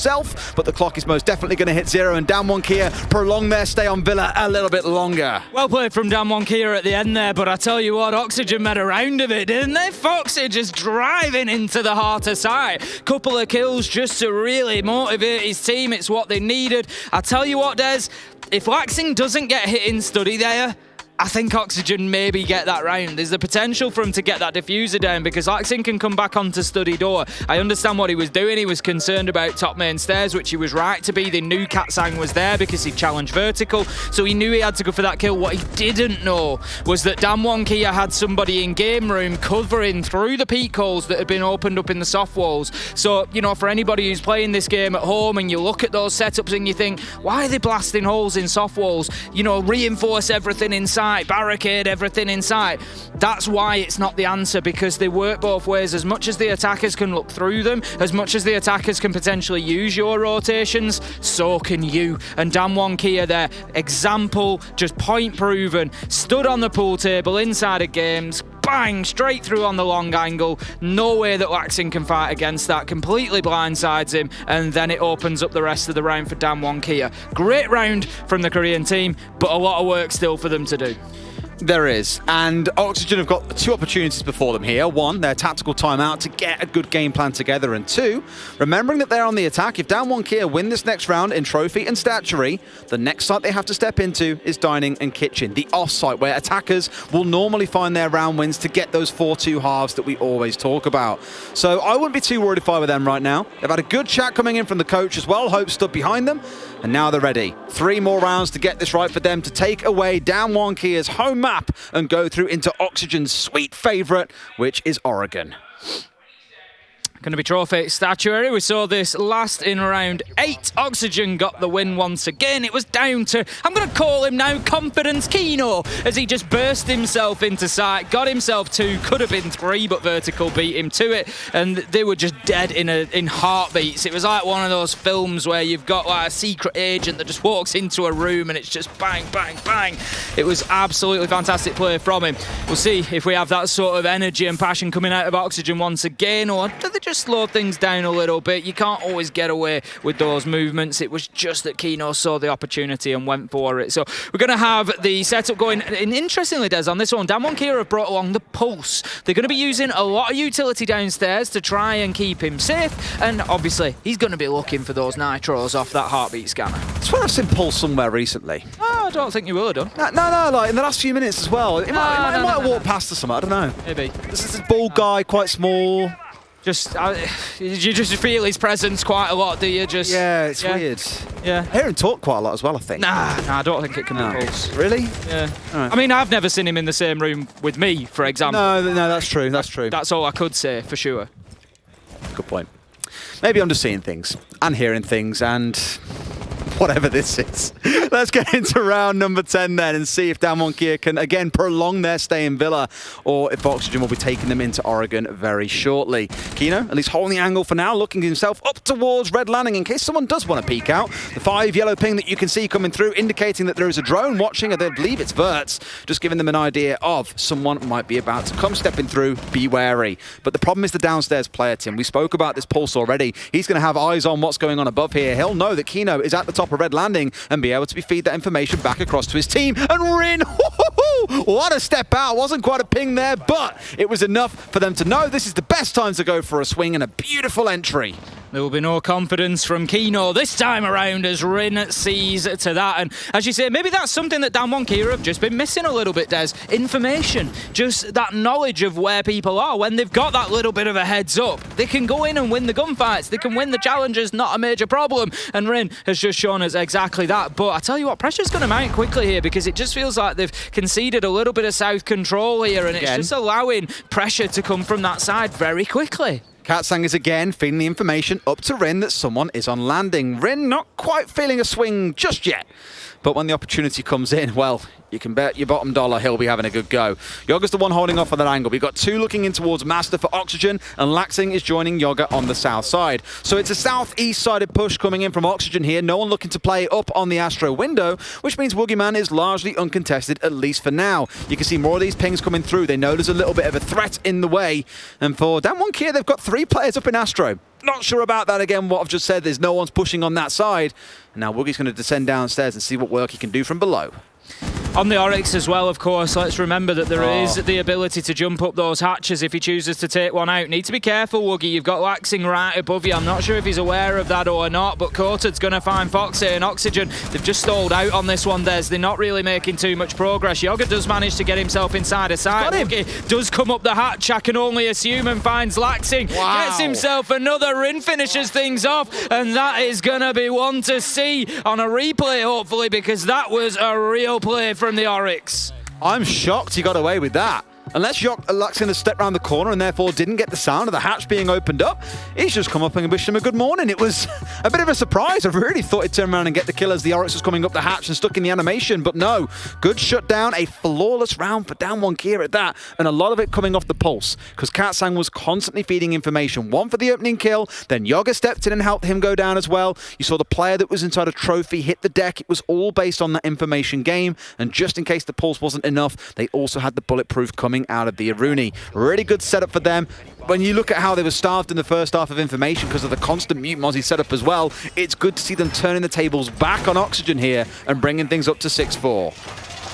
Flawless round then for Damwon Kia, and they are back, Des, fighting their way back into this one, showing that the defensive advantage on Villa is still a very real thing. Heading down to the ground floor now, it's going to be dining and kitchen. They've successfully won both of the top floor sites. This now for me, Des, is the big question. We haven't seen them defend on this ground floor yet. Damwon Kia's choices have all been top floor, so this is definitely a tertiary site choice for them. Are they going to be able to lock it down, or is this Oxygen's opportunity? They've brought the Pulse again, no surprise, because they used it beautifully last time. They've brought an essentially identical setup to the previous round. You know, you've got Woogie again on the Oryx, you've got the bulletproof coming out of the Aruni for Rin, you've got the Pulse on side once more, and that's them probably expecting to play a very similar game here, in that Oxygen will want the top floor control, they'll push Master, they'll push into the south corridor, and that's where you can feed information and start clearing things out. Worth noting, it didn't really weigh into the last round, but Finka, when the whole team is juiced up by those nanobots, it does increase the speed at which your heart beats, and therefore Pulse gets more frequent updates on where you are. It makes it arguably more valuable than what you get from a red ping, for example, at least for the Pulse, because he's got essentially a real-time view on where that player is. So if the calls are spot on, they can net themselves 2 or 3 kills very comfortably once the juice gets pulled. Woogieman just going to dip himself back onto Astro Stairs there as attention is starting to be paid towards this top floor entry. Vertical gets himself inside, and this is actually really good time for Oxygen inside the first minute. Boots on the ground in Master, looking for that clearance and forcing players back. There's 1 on Red Stairs, there's 2 on Astro. So Oxygen need to be careful here, but they do have an opportunity really to close out this top floor area and take full control of it. 1 C4 coming out from Coated, connecting on to no one, unfortunately. That means this Pulse's C4 play is only going to be effective for that 1 final C4 in his back pocket. But in the last round, it didn't come down to C4s at all. It just came down to the information. So still a highly valuable operator, even when those C4s are off board. No doubt he'll have an idea as to where Kino is right now. Know that he's looking in towards Master South Window. If he were the only player, or not even, sorry, Master South Window is pushing his way in towards Pantry by the looks of it and stepping his way forwards. Boxer and Vert circling above. So an east side take looking to be the play. Woogieman and Yas could be very important on this defence. They're sort of pincering at either side on the flanks, but they're being held at bay. Woogieman has actually dipped away from Astro Stairs now. I think Yas is still in place on Red Stairs, and as you say, Kino just sitting on the information tool inside a site, feeding those details. Vertical, no, you gotta remember they work both ways. Coated able to just sit and wait, and as soon as his man appears, he takes the shots and get himself a cheap kill there, and that's going to give Damwon Kia a great start. 5v4, Kino taking damage, Kino dying, Katsang finds a second onto Foxy, and Damwon Kia, Des, they are back. They're going to be looking at 5-6 here on Villa if this continues. Yoga shut down, they're like a pack of sharks. Des just circling here, ripping and tearing at their opponent, all wanting a piece.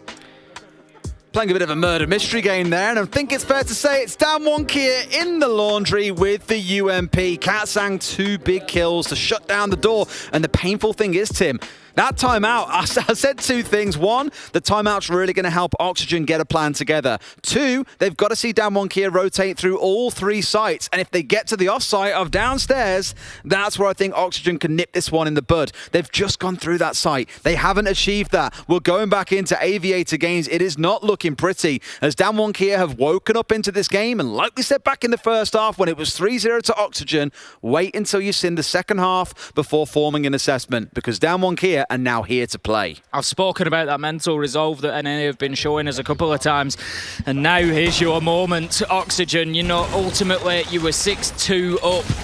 You had this game in the palm of your hands, and Damwon Kia, they've fought back hard. Now it's time to lock it down for Oxygen. They've got to get this one over the line. The last thing they want is this going to overtime right now, because Damwon Kia go in there like a runaway mine train at that point with the sort of momentum that they've got behind them, and it's going to be very difficult to derail those efforts. So Oxygen, knuckle down. It's time to close it out.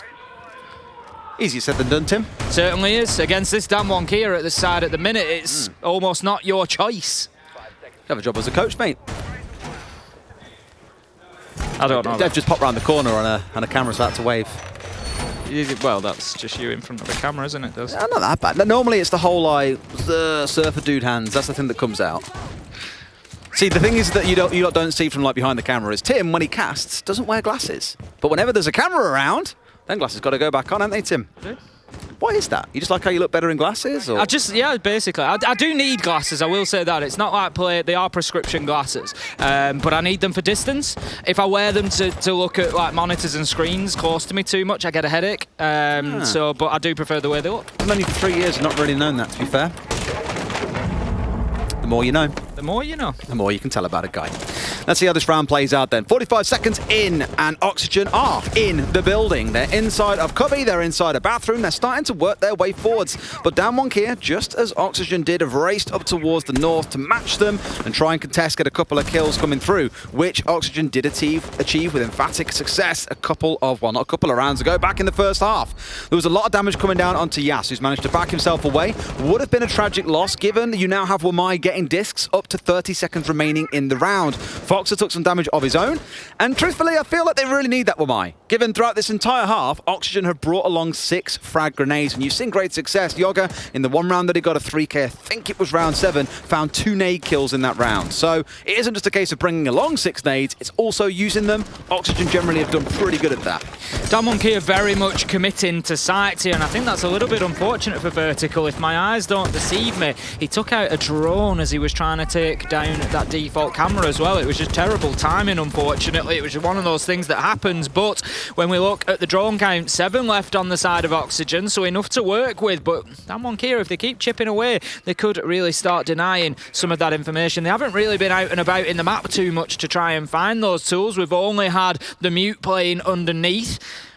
Woogieman's days may be numbered down there. He's still down for the time being. The other 4 are on side of sight, and Damwon Kia, they're basically just trying to turtle up and hold on here. And with 50 seconds left to go, Oxygen need to find a little bit of pressure, and that pressure's going to come in the form of a beautiful nade from Yoga underneath onto Yas. He was very low health, Des. That's why it's taken him out so easily. But 5v4 now, Oxygen have got themselves an advantage. I'll give it to both teams. The drone play on this whole map has been excellent. It's had several times where they've caught members out. Yellow pings have come in and they've got to shut down. Rin swinging onto the door as another nade comes singing through, and that's the last now. The pool of the grenades exhausted. The whole 6 users like a Pokemon belt. Katsang stepping in for one back onto Yoga. A 4v4 and 15 seconds to play. Massive kill there from Rin, just managing to pick one up on the map store. 3v3, it's going to be a bloodbath death. They're pushing in through game store. Rin's in bolt, shut down by Foxer. Yet another important kill for him. He gets the diffuser down surely now as Woogieman, he starts in this 1v2, trying to hold on. Kino's going to blast him with a concussion grenade. He's got to wait for those effects to die down. That burns 5 seconds. He takes the shots. He knows they're behind the bar. He has the hit point advantage here, but he needs to find 2 kills.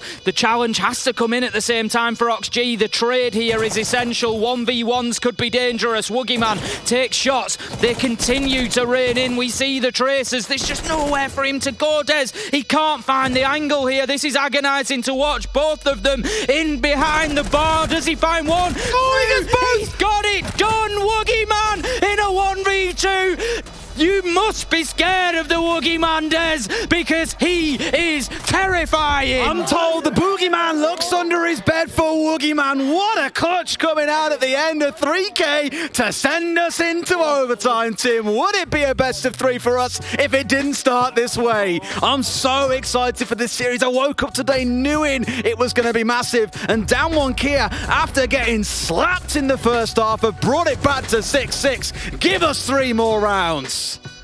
Give me 10 more rounds, Des. Give me 20 more rounds. Can we just restart the whole best of 3? Let's go again. This is unbelievable from these 2 teams. They are not leaving anything on the field here, Des. They are giving absolutely everything, pouring their all into this. So impressed from Woogieman there. You gotta feel for Kino and Foxy. They're both on low health, both basically trapped behind the bar. They can't go anywhere because they're being peppered with shots from Woogieman, so they know if they step out, they're just gonna get hammered. So they've just got to try and lock it down together in their little bunker that they've made. And then Woogieman, he knows he's no choice. He has to aggress, but he finds both of the kills. Absolutely unreal. That is one of the clutches of the tournament that we've seen so far. Great play from Woogieman. It's like playing whack-a-mole as well, right? For Oxygen, it was like pop our heads up, take a few shots, back down, up, down, up, down. The thing is, only the one player was doing that. I think it was Foxer off to the right-hand side, was popping up, taking a couple of pot shots, then back down again and again. The player that had got the plant down, I forget who it was already, because I was just so enthralled in the moment of seeing Woogieman work his magic. He didn't have the top-ups taking his shots. They were just playing super passive, holding the right side of the bar. I kind of almost wish they'd taken a few more pot shots between them, because if Woogie had overextended and got himself into a fight with the guy on the right, the one on the left can get those shots in to close it out. So at worst, you get a 1-for-1. At best, well, you just kill him outright and win the round and end the map there and then. But instead, we get to see Damwon Kia extend it to overtime, and they stay on the defense. It was their map choice, meaning Oxygen start out with the side choice in regulation. Damwon Kia get to pick what side they start on in overtime, and they have picked to go to defense. Such a big round for Dan Kia to win. For Woogie, man. The method of winning it is surely going to be a hammer blow to the hopes of Oxygen here on Villa, but Kino, absolutely not. He comes right back from the end of round number 12 into 13 and gets the opening kill. He shows he's not going to be kept quiet by some little 1v2 clutch Rin. He loses his life at the beginning of the round, and Oxygen have got an advantage in this north-sided take onto Aviator Games. Oh, Yas going for the swing onto Kino. He's down to a slither of HP, juiced up by the Finker, but goes down anyway. Yas can close that out. Foxay sat on the door. It's between Katsang and Yas here to dart around with a bit of support from Woogie Man, who's playing on the south. Even gets a supporting smoke canister thrown in from Coated on towards the Wolf window to stop Yoga vaulting inside. So for now at least, Dan Kia have pinned several members of OXG in place. Foxay down to about 40 HP. Good time wasting coming out of Dan Kia, but I'm always a bit nervous they overhold this and get punished. Katsang, he's just going to keep challenging onto Astro Window. Nope, it's time to go, but he's left it a half a second too late, and Vertical manages to drop him just as he goes over the balcony there. 1 minute 20. Oxygen have got north-sided control, 4v3 man advantage as well. They have everything they need to start this push forward towards Aviator Games now. They need to get themselves into 90 corridor. Yoga recognises that, gets himself up onto the window to apply pressure to Woogie Man. Another kill for Oxygen, and this one is seriously going in their direction. One thing that's very easy to say about players, one of the best players in the world, because you look at their KD, and Yas is that player for a lot of people. You look at the kills that he gets. What just happened there up towards the north is a prime example of why he's more than that, why he goes beyond just being a great out-and-out fragger. It's the game sense. Kills the drone, vaults over into red corridor, immediately checks both ways in case anyone is holding him. He gets away safe. Katsang, not to say that he's not one of the top players in the world, else he wouldn't be here at SI on one of the biggest teams, or in terms of expectations to deliver, but he overstayed and died. Yas, just a very smart back away once again. Going to see that nade taken out there. I think there was an attempt to burn the ADSs in behind the door to allow it to go in, but it will be unsuccessful. Yeah, there he is. Yas manages to find Yoga. Important kill there. Levels it up to 3-3 and gives him control of Study Des, so he can hold on to Map's door here. The peak comes and he does damage. He tries more, goes to the shotgun for Coated, and that's a big double. Dan Kia are doing it, Des. They're doing it in style. 3K from Coated, and Dan Kia are truly ruling here on Villa. Unbelievable that they've swung it back so aggressively as well. Coated a massive 3K push with the shotgun at the end off the back of Yas. I finished talking about his game sense and how he reads the game, and what's his attention there? He turns towards Study and deals with the man trying to push in. He just knew, you just saw it on the replay here, where he knew Yoga was going to come pushing in later on. You don't get that through reading a game and playing it several times over to the point of perfection that you know what to expect. Beautiful round from him and a great close from Coated. 5 rounds in a row for Dan Kia. Just one more, they must be thinking, because that is going to get them an unbelievable comeback victory here on Villa. And I'm so every time we cast Dan Kia, they do this to us. Back at the beginning of Stage 2 of APAC, I said Dan Kia are such a fun and exciting team to watch, and I want to see more from them. I think they've got success in them, and they're just showing exactly why I said that. This is what we saw at the beginning, even in Stage 1. They weren't winning games, but they were definitely fun to watch, and they've now managed to get that other element in there as well. Unreal performance. I remember the first ever game when Dan Kia played against T1. There's a rehost coming in, by the way, hence why we're back on the screen, but it gives us time to tell a little story, Tim. So gather around, kids, grab yourself a coffee and let's have a chat. I remember an incredible game on Clubhouse between Dan Kia and T1, two very infamous orgs inside another esport, which you may all be very well aware of, a certain MOBA. They come up against each other quite a lot in the Korean region. We had the same happen in Siege, and there were two players in that game that would just not stop trading blows. One of them was Yas, the other was 11. Arguably, pound for pound, two of the best players that we have got in the region. T1 have kind of fell off now, but seeing what they can achieve and how back and forth that game was, we just knew back then there was something incredibly exciting to come out of this team. And although it started as the Yas story, top-rated player, dragging down Kia through games, whatever, we get to Mexico, Rin goes absolutely nuclear, pulls himself into the picture. We've seen all the others stepping up. Coated earned a nickname as Coated is goated. You've seen it in that last round, exactly what he can do, and Woogie's having an amazing tournament as well. it just feels like a more and more complete roster every single day. And it's one thing I think that a lot of other regions could learn from APAC, arguably LATAM are pretty good at it as well, is keeping a stable roster. They stick with it and worked through it time and time again.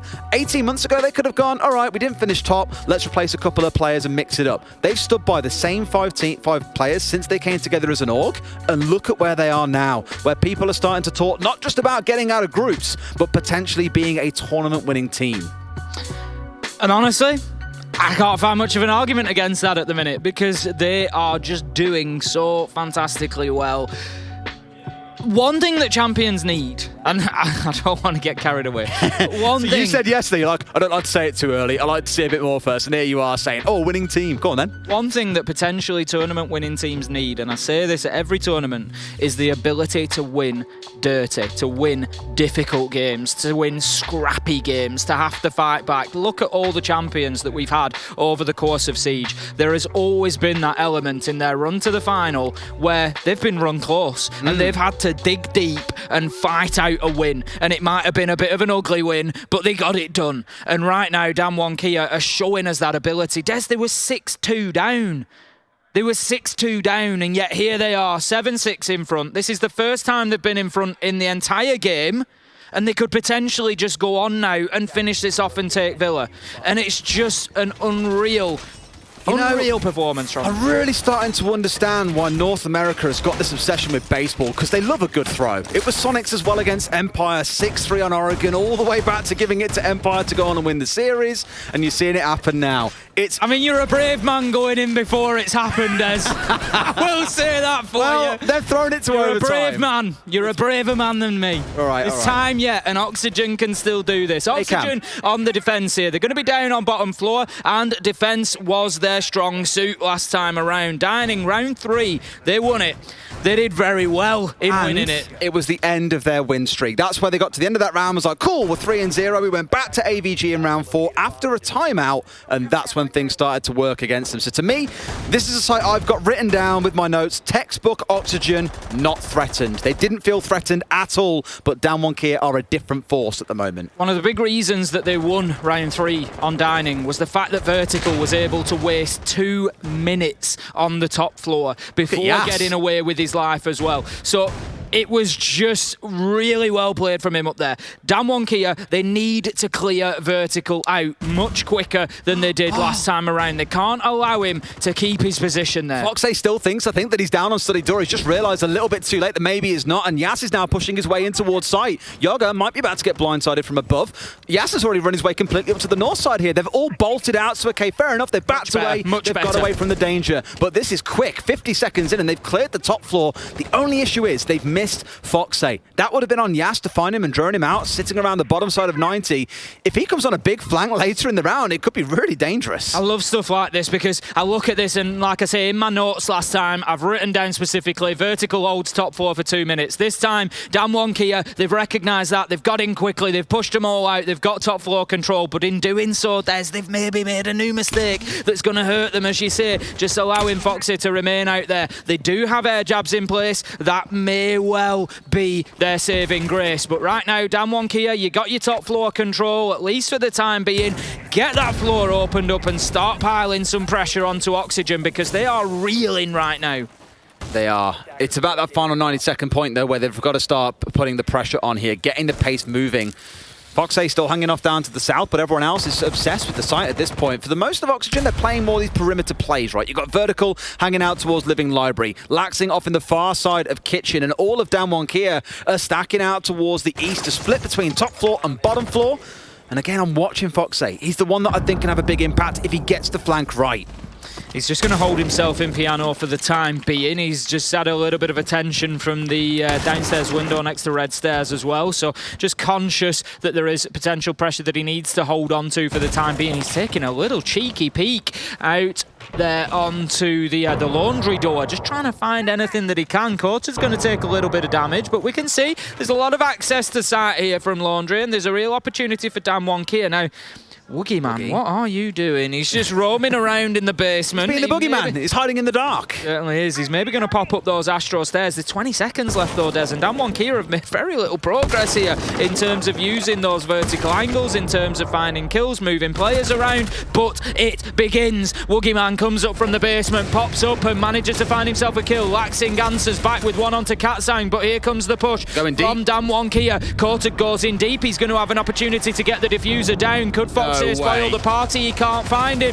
Coated is going to be successful. It's planted. It's 3 versus 2, Des. What a different spot to plant in as well. It's all down to Fox and Laxin, but one gets shut out. Coated with the close down. Laxin, it's time to come up big. You want to keep your team in this game, you've got to find some kills, but Damwon Kia are hiding in corners, playing like rats, waiting for him to come out of the woodwork. Coated, going to be the first challenger. Doesn't know about him coming down. Yes, he does. Laxin wins one. Rin, going to be the second challenger off to his left. Also, will find the diffuser there. Steps in, gets the kill. It's a quad for Laxin. Can he go all the way and get the shutdown? It's against Yas, the man that I've said a few times has been very quietly doing his job. He's holding the longer angle, just daring him to step in. We're already out of time, though. Laxin's left it a little bit late. Yas gets the shutdown. They've done it. So many rounds, back-to-back, 6 on the bounce, and they win Villa. What a performance we have just seen from Damwon Kia. 6-2 down to an 8-6 win. Oxygen reeling after that one. I was very complimentary of the North American side, and I will continue to be so. Their first 8 rounds of that game were very, very good. They looked strong, they were finding kills, they were unstoppable at times. It then just fell apart when Damwon Kia started to apply the pressure to them. That was phenomenal. What a game we've just bore witness to. Oxygen first, you know, coming in and showing, look, we're here, we mean business. 3-0, dominating the start of this map. And then as it wears on more and more, Damwon Kia just battle their way back in and has said 6 rounds in a row. What is that all about? The thing is, you've got to look at as well, how is that going to affect the rest of the series? Because OxG now, they've got to really turn this around quickly. They've just took a mental battering and they've got to get back into it in a few minutes. It's not going to be easy from here. We're going into Oregon. It's Oxygen's favourite map. Yes. The map that waits after that is Chalet. Coastline. Oh, Coastline. Oh, sorry, it is Coastline. They banned away Chalet. They want nothing of Damwon Kia on you're Chalet. absolutely right, but think about Damwon Kia are a good Coastline team. Just think about Coastline. That is the bloodbath map. If it comes to that point, I'm here for it. I want all 15 rounds. It's going to be an absolute screamer. I love what we've seen. So many players that we can shout out and so many more that we will continue to do so throughout this series. You're being treated to a real feast of the eyes here. So don't go anywhere. Back in a few minutes with map number 2.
Well, welcome back to the A stream, where we are living in a dream, it feels like, between Oxygen and Damwon KIA Villa.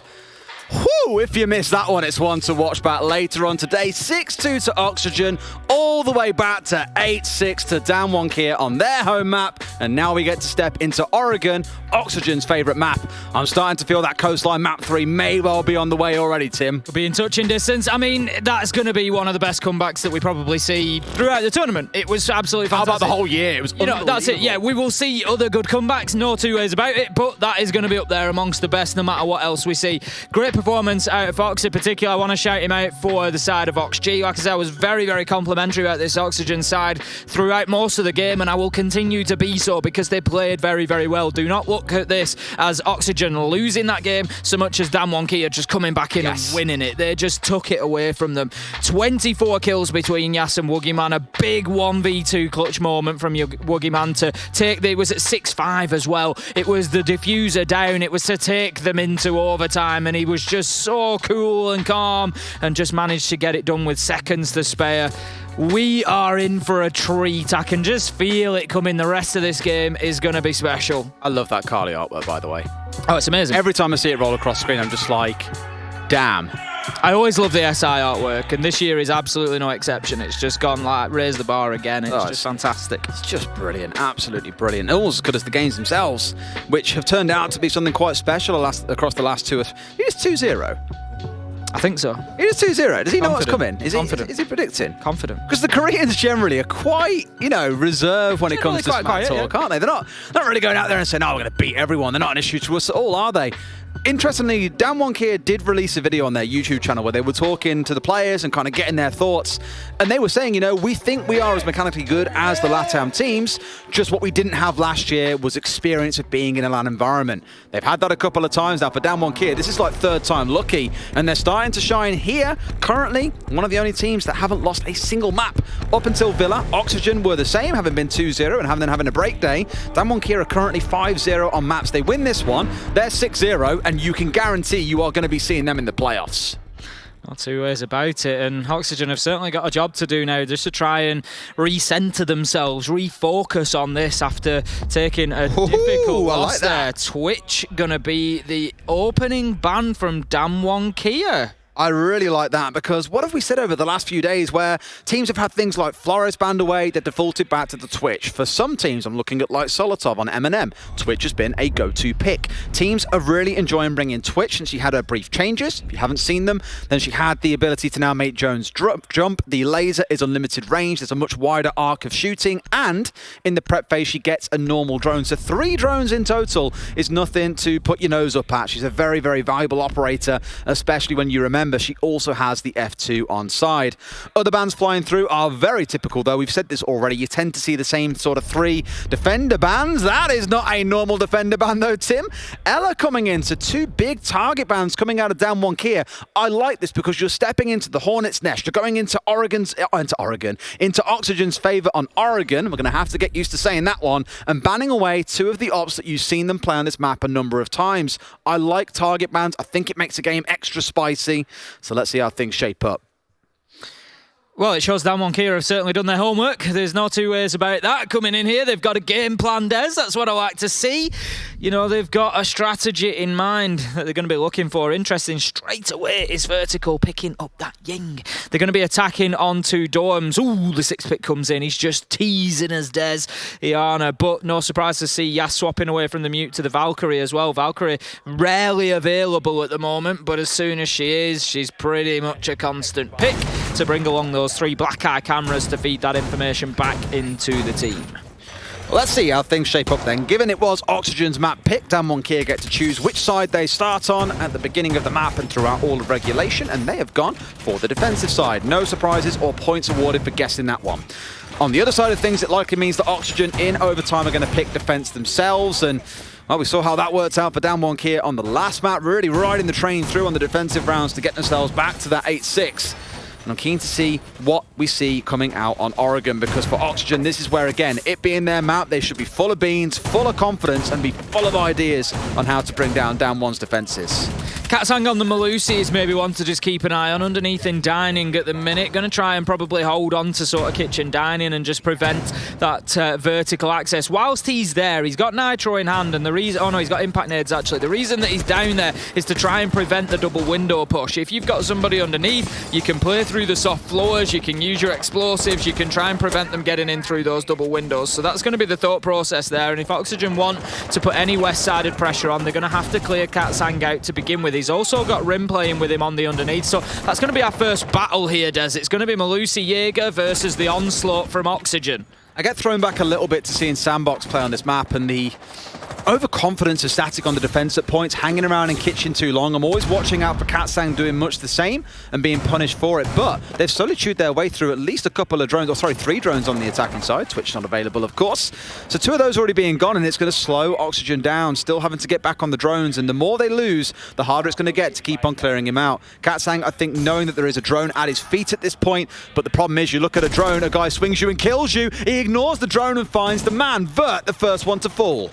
Great opener there, exactly what DWG KIA needed, and that is to send a message to Oxygen that your favourite map or not, you're in for a game here. We know what you're going to bring, we've watched the VODs, we've done the homework, and we're ready for it. Yoga's moving in to try and sort of back up that job that Vertical was looking to do and get the underneath cleared out. If they can't do that, it's going to leave them having to rotate away, as the double window push is very unlikely to be successful at that point because of that vertical pressure. They are continuing here with Foxy dumping nades into sight, but Toxic Babe canisters are there to try and just hold them back for the time being. And Kino has diffuser in hand. He just wants to get inside that window and try and put it down, but with Coated here, Katsang underneath, it's not going to be easy. I think at this point they've seen the smoke canister, yep, and taken out for free. It was sort of pre-placed by Coated. This next one should come through and just get dropped down immediately. In fact, he's throwing it out and not quite pulled the trigger yet.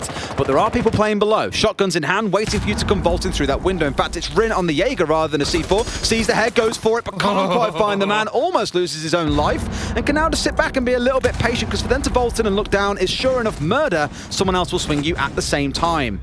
Coated does find Foxy, but Yoga manages to get the trade directly. 3 for 3 now as Yoga finds a second in the round, taking Rin down, and that starts to open things up a little bit. But Katsang has immediately moved across into that position that Rin was holding, and that is why, Des, you have to clear out the bottom floor if you want to go through the double window. They're fighting in from anywhere they can get a toehold here, and they're doing it well. Laxing Yoga are hitting them from the east side now, but it's Katsang off the white stairs. He's going to drop away. He's going to start opening up vertical angles. 12 seconds left to go. No diffuser in hand for Yoga. He's just gone and collected it. Opportunity for him to plant here. Katsang gonna push. Yoga has to stick this. It's gonna come down to a 1v1 gunfight. Surely it's Katsang's just in time to hit the 4K, and what a start from DWG KIA. Another great attempt from Oxygen there, just having to switch things up late in the round. Laxing Yoga bursting into sight. They were so close, but DWG KIA hold on. So ludicrously close, but you can see the damage being done there by an incomplete setup, right? You've just seen it on your screen. When Kino comes vaulting in, he's being challenged from kids. Someone's on the below. I think Katsang's not even below. He's across from him at that point as well. So you've got 3 angles all focusing on you, and you've been able to move out the right players in the right amount of time that it all becomes a bit of a panic. So clearing that out really involves you getting below, getting control of showers and moving your way forward. But it feels like once Oxygen lost Fur inside of dining, they lost the appetite to go too aggressive on the downstairs, which just let DWG KIA hold control of security and deny that initial push coming in through the big window. Everything spun on a dime, and DWG KIA managed to slam it into the table before it could get started. We now go down into the basement, and given that round did come down to a closing 1 versus 1, I wouldn't go as far as saying DWG KIA are in full control. It's gonna get spicy. Yeah, I mean, it essentially comes down to the gunfights there. If Vertical wins that opener against Katsang, they force Rain out. Kino goes in through that window absolutely no problem and gets the diffuser down. Like, you know, it just comes down to the fact that they couldn't clear out underneath. And yep, they tried the little pocket play at the end, just throw a couple of people into sight and see if they can win some fights, which they did. But ultimately, DWG KIA, they were dug in deep and they were having absolutely none of it. Katsang with a great round there. 4K on the round and a nice little clutch at the end. We're going to see some mid-floor presence once again, I think. Courted just in and around security. Yas over by dining and small tower as well. Going to settle into showers, open a rotation up. Oh! A start as Foxy finds him lacking. It's going to be a nice opener for OxG. Finds him sleeping there. I was watching him run and thought to myself, surely someone sprays a window here, maybe brings him down, and Foxy delivers just that. A beautiful kill to find to kick things off. The Wamai going down in the first 15 seconds. I've said this several times. You now lose out on what, 6 or 7 of those magnets?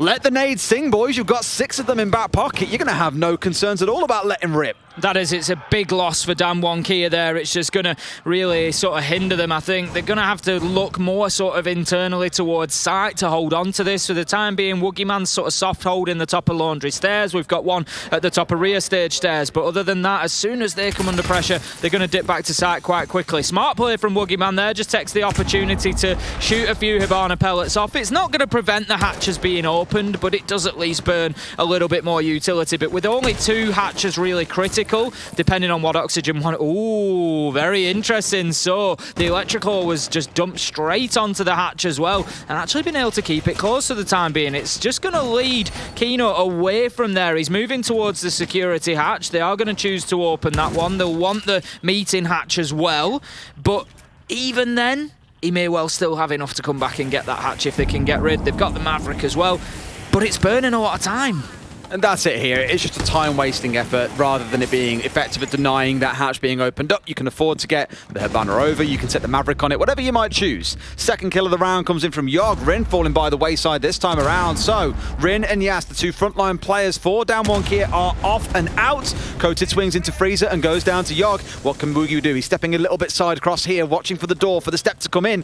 Interesting, they're fully reinforced off the Freezer wall as well, so he is quite safe to play here inside of Laundry itself, and has got a man charging down the stairs. In fact, there's 2 of them. He didn't expect to see both coming down at the same time. It's going to be a flawless round. Stepping in for Oxygen, 1 apiece. That's the message that needed to come out of the NA side there. This is our map. You might have got round 1, but here's a flawless. We mean business when we're on Oregon, and we're coming for that win.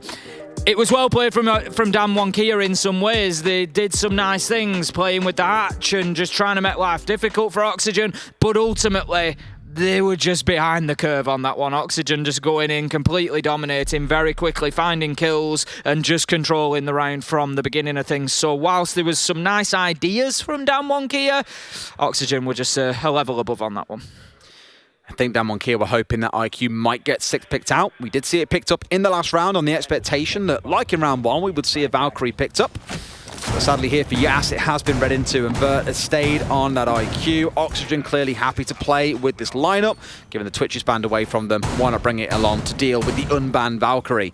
Meeting is where we're going to step into here. Rather than dining and kitchen, we spoke a lot yesterday about the differences between those 2 sites and how we initially saw a pretty fair split between the 2. I think in the first stage of VUL, we saw 8 goes at dining and meeting, 9 towards kitchen, but over time towards dining and kitchen. But over time, we have seen more of a lean going back again towards dining and kitchen. Here at SI, I think I've seen more meeting than I have seen dining side of things. So I'm keen to see how the setup works.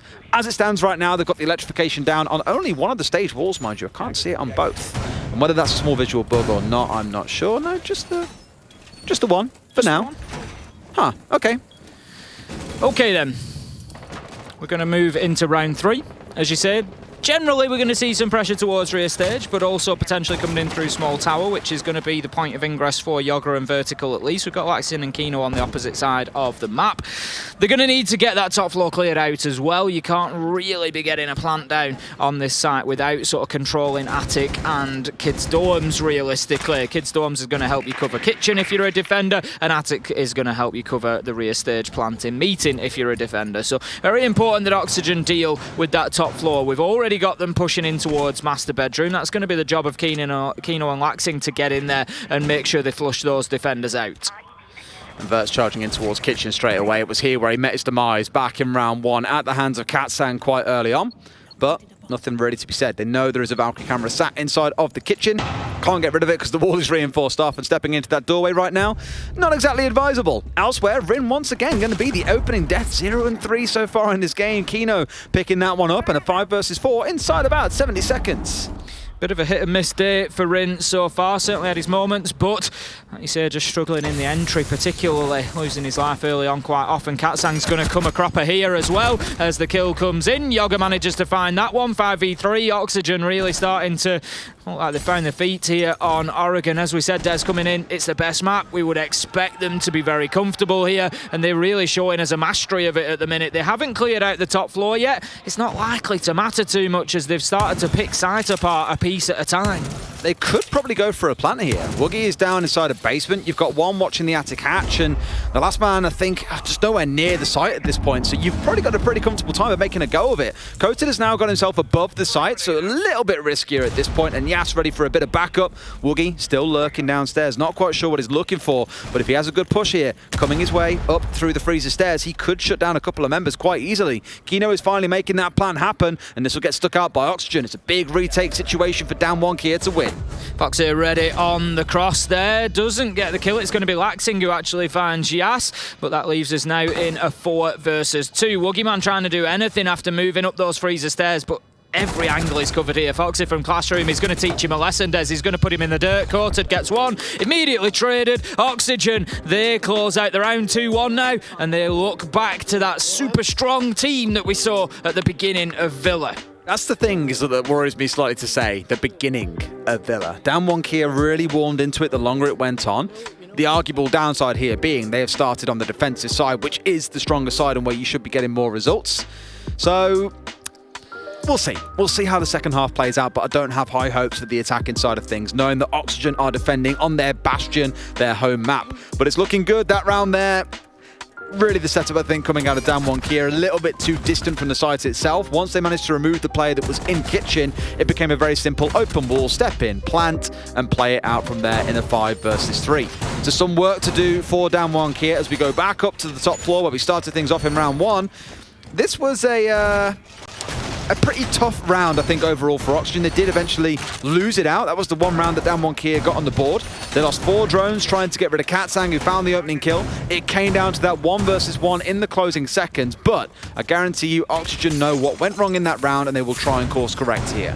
That's it, it's the bottom floor clearance. If they want to go for the double window plan, I laboured on it last time, I'll say it again now, they have to clear out bottom floor. They've got to get kitchen and security in their control. As soon as they do that, they're free to go in and start thinking about getting that diffuser down. They can keep a line of sight from underneath onto the player inside of kids' dorms and just try to hold them at bay whilst they get in there and get it down. So for me, Oxygen, it's one of 2 things. It's push from the other side and go through master bedroom, or if you want to do the same, it's win your gunfights and get that underneath cleared out. We'll see how it progresses in the first 30 seconds or so. There's 3 stacked up on that side. Yes. They want that underneath. They want that clearance, and Yoga's going to start giving it to them, Des. He's going to give it to Yas big time through the soft wall, and that's going to be the entry kill this time for Oxygen, and I think we're about to see a very different attack onto dorms. It's 3 entry kills in a row, and again, you're risking your Wamai in these entry fights. Like, the only other valuable operator or late round valuable operator on your side is the smoke. And that's what Coated's playing. He's playing much further back and being more passive. Maybe back with old Wamai would have made sense. I'm not too sure about with current Wamai. Again, remembering that Oxygen bring along 6 frags in every single round. Much better though. They've got the entry. They've got themselves still frag nades on site. They've still got, or did have, 9 drones. It's slowly turning against them though. They've lost 2 members here at 3 versus 4, and suddenly, inside of, 30 seconds after Yas died, it's all flipped back on its head. That's it, with that opening kill, it really looked positive for Oxygen. You thought, right, sweep through on that, clear out the underneath. Rin is still in security, still not dealt with. Halfway into the round, we see a nade sail from Foxy right into Coated's position, and that's going to open things up a bit now, potentially, as we found ourselves 3v3. Fox is just trying to locate anybody inside a site. Super important kill from Laxing. I just picked up on Rendez. They needed to clear him out, but does he know that Katsang is still down there? They still haven't completed this bottom floor clearance, and Katsang hits vertical on the fadeaway and brings us back to a 2v2, heads up rear stage, potentially back towards site. A lot of work for Oxygen here, but plenty of time to do it. Foxy and Laxing in a 2v2 with Woogieman still being alive. We've been here before, Tim. We remember what happened last time. Woogie pulled out a massive clutch in the round. They've got about 55 seconds to play with, so it's not like they're short on time here. They've still got quite a lot to play with. Drones maybe a bit less so. Laxing has got his way inside a game. Foxay has got himself in through the window. They've got the control they need. Now the big question is, where do they plan? And Foxay sprints towards White Stairs. The shutdown comes through, and DWG KIA close it out in the 2v2. DWG KIA just managing to drag themselves level 2-2 now, and on an Oregon whereby on some sites Oxygen have looked just completely a different class, DWG KIA are going to be pretty happy with this, I think. You know, they've managed to find a site that they can lock down, even if it's a 4-2 half on the defence. Look at what they did with that on Villa. They're going to be confident, I think, when they get themselves onto the onto the attack, that they can start doing the same thing that OxG are. They'll be reactive, they'll go in there, they'll take the gunfights, they'll win them. We know that they can. Vertical's got to feel like Katsang's got his number. That's twice on the same door that he's had him. It's one of those. Katsang, the slippery bugger, disappears his way up green as well. And then you're like, okay, well, now we've got to drone him out. We've got to find where he is. Or we've got to take blind fire fights. And Oxygen did kind of lean in towards the latter there. There's opting to try and take fights, not aware of Katsang pushing his way back up onto yellow. And it bit them in the backside. Down into the basement we go in round number 5. That IQ, always a reminder of don't you dare bring that Valkyrie. We shall be dealing with those black eyes in no time at all. Tim, I really want to come back to what I've touched on a few times again. Yas on the Wamai needs to live longer. You saw what happened after he died in the last round. Foxay found a nade kill onto one of the members of DWG KIA. You've got a Jaeger, you've got a Wamai. That really shouldn't be happening, but Yas getting so aggressive so early is what keeps on biting them in the backside. For anybody wondering, if you're a bit newer to Siege, maybe you're wondering why do we keep talking about this with Yash, you've just seen it happen on his player card, the Wamai. If you look over there, there's a little number 1 next to his symbol and there's a white bar ticking around it, and basically those gadgets become available over time, so the longer he's in the round, the more of them that he gets. So when he's getting killed out at the beginning, it is a big hit. You're losing maybe 70-80% of the utility that player can bring along, and those gadgets that he uses are little magnets that go out and they catch any throwables that come in, so your smoke canisters, your flashbangs, your grenades, it keeps players safe. And so when you're losing him early in the round, it's a lot of safety that you're losing with him. This time, he's at least managed to survive the first 30 seconds. That helps. So that's something. Definitely pumping his average survival time way up beyond the 30-second Maybe mark. doubled it. Yeah, quite possibly. Yeah, it's been that quick across a number of rounds. So let's see. For Oxygen, it's again going to be a West Side start. We see a few teams do this. I think BDS are the sort of team that love bringing along things like a buck here and opening up all the floor from below as you go along from the West sweep in. For Oxygen, it's much the same, but they more prefer to do it with a bit more deadly force, looking in towards frag grenades rather than skeleton keys, of which they still have 6 in the back pocket. This IQ feeding out where all the gadgets are, so they can look to try and clear these out, just being slightly conscious of the gadgetry that is laid around them and not being 100% sure beyond that point of where the defenders are. They've got Coated sat inside of security, Katsang in freezer, roughly, so looking to play that kind of split 2v2 or 2v1 if it comes down to that. A C4 coming out, connects onto no one from Coated. He gets himself a drone, I think, but it's going to be a high cost, really. Here they come. So many mute jammers slowing this down. As you say, Yoga and Fox are trying to push forward into him. Sorry, it's Kino with him, but it's just such a difficult push for them. Coated's underneath. He doesn't have a nitro here, so he's not going to be able to challenge like that, but it's just going to be very, very difficult for them to move him here out of... He's dropped away as Coated, so... It's just smart play. They're playing with shadows there. Kino ultimately does find him, but with 1 minute 10 into the round, they've got Freezer. They need to start pushing forward, but if you remember the last laundry push from Oxygen, it was a flawless round, and it was very quick that they went in and made progress. And Woogie finds Laxi. That's a big kill because that was at the bottom of the laundry. You remove him, or bottom of main stairs, sorry. You remove him away. Well, there's now no more pressure. The only pressure you've got is the one that comes in from Freezer side. Katsang's on the deck. Here comes the swing in for Kino. Surely he wins. He should be winning that every day of the week, but can't quite do it. Yoga being held back by the smoke canister come out. 2 players rotating down, but yes, it's the slaughter of main stairs. Finds one. Traded out, but it's a 1 versus 3 for Foxay. This round looks done and dusted, and it feels, Tim, like DWG KIA are warming into Oregon. So much work for the Maverick to do here. Gonna dump a nade over the top of the lockers. Does do some damage to Rin, looking to project one into sight potentially here. I don't think he's likely to catch anybody. Rin has dropped back to pillars, which is a smart move, just holding a nice tight angle, knowing that the pressure's coming from Freezer. As soon as Foxy steps out here, he loses his life. Look at the crossfire he's going into. Katsang and Rin had that absolutely locked down. There was no way for him to fight his way through, and somehow DWG KIA, although they've faced what looked like a dominant Oxygen side, they've come away 3-3 on the half. It's madness, isn't it, really, when you look at it breaking down this way. Loving what we're seeing, the warm-up coming back in. Oxygen with the right sort of idea as well, right? They're slow, clear to walk from showers in towards security. Beautiful. Really slow and calculated, making sure the drones were getting in first, didn't overexpose themselves to C4s or potential swings, and even managed to get downstairs and pick up a couple of kills. Coated did eventually fall by the wayside. It was more that point onwards where Yas, again on the main stairs, caught them by surprise.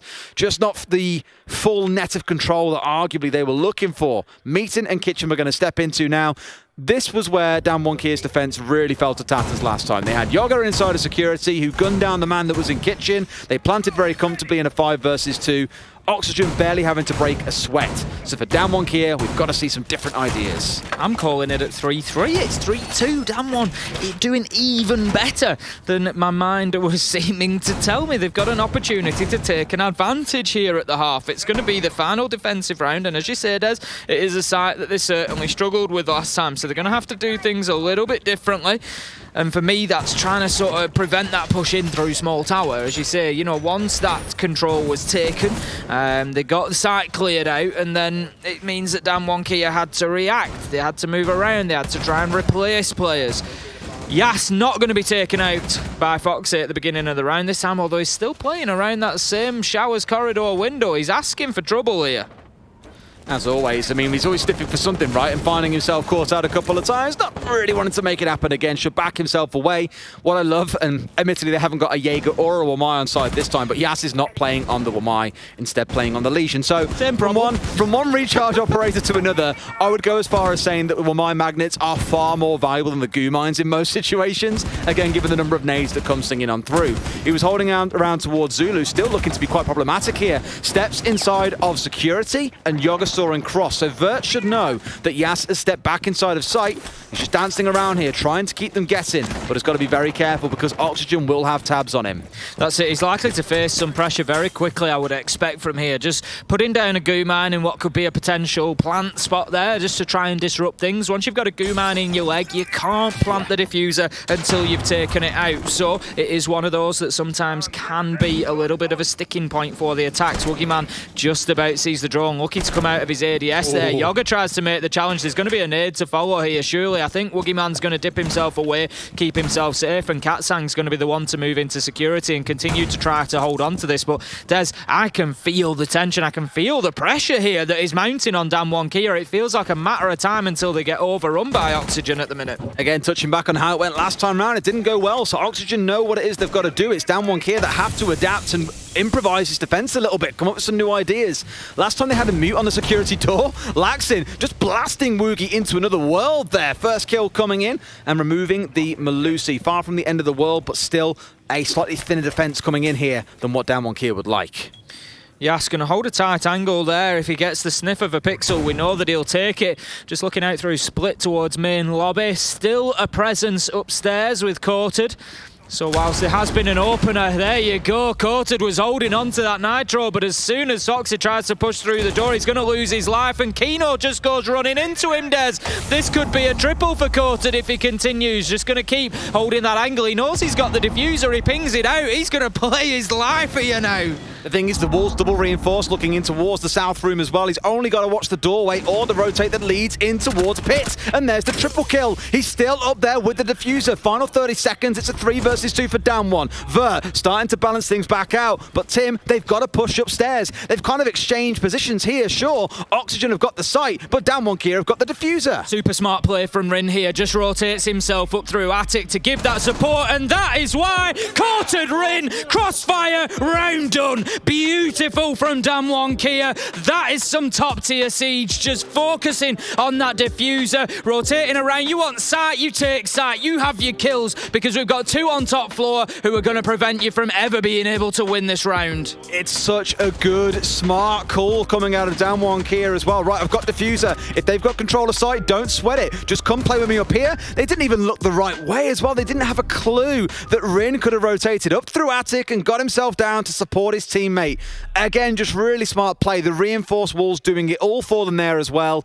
And probably a bit too much of a Hail Mary coming out for Oxygen to lose that diffuser inside of Kids. They go 4-2 on the half. We've been here before. We saw exactly the same coming out of Oxygen on Villa earlier on.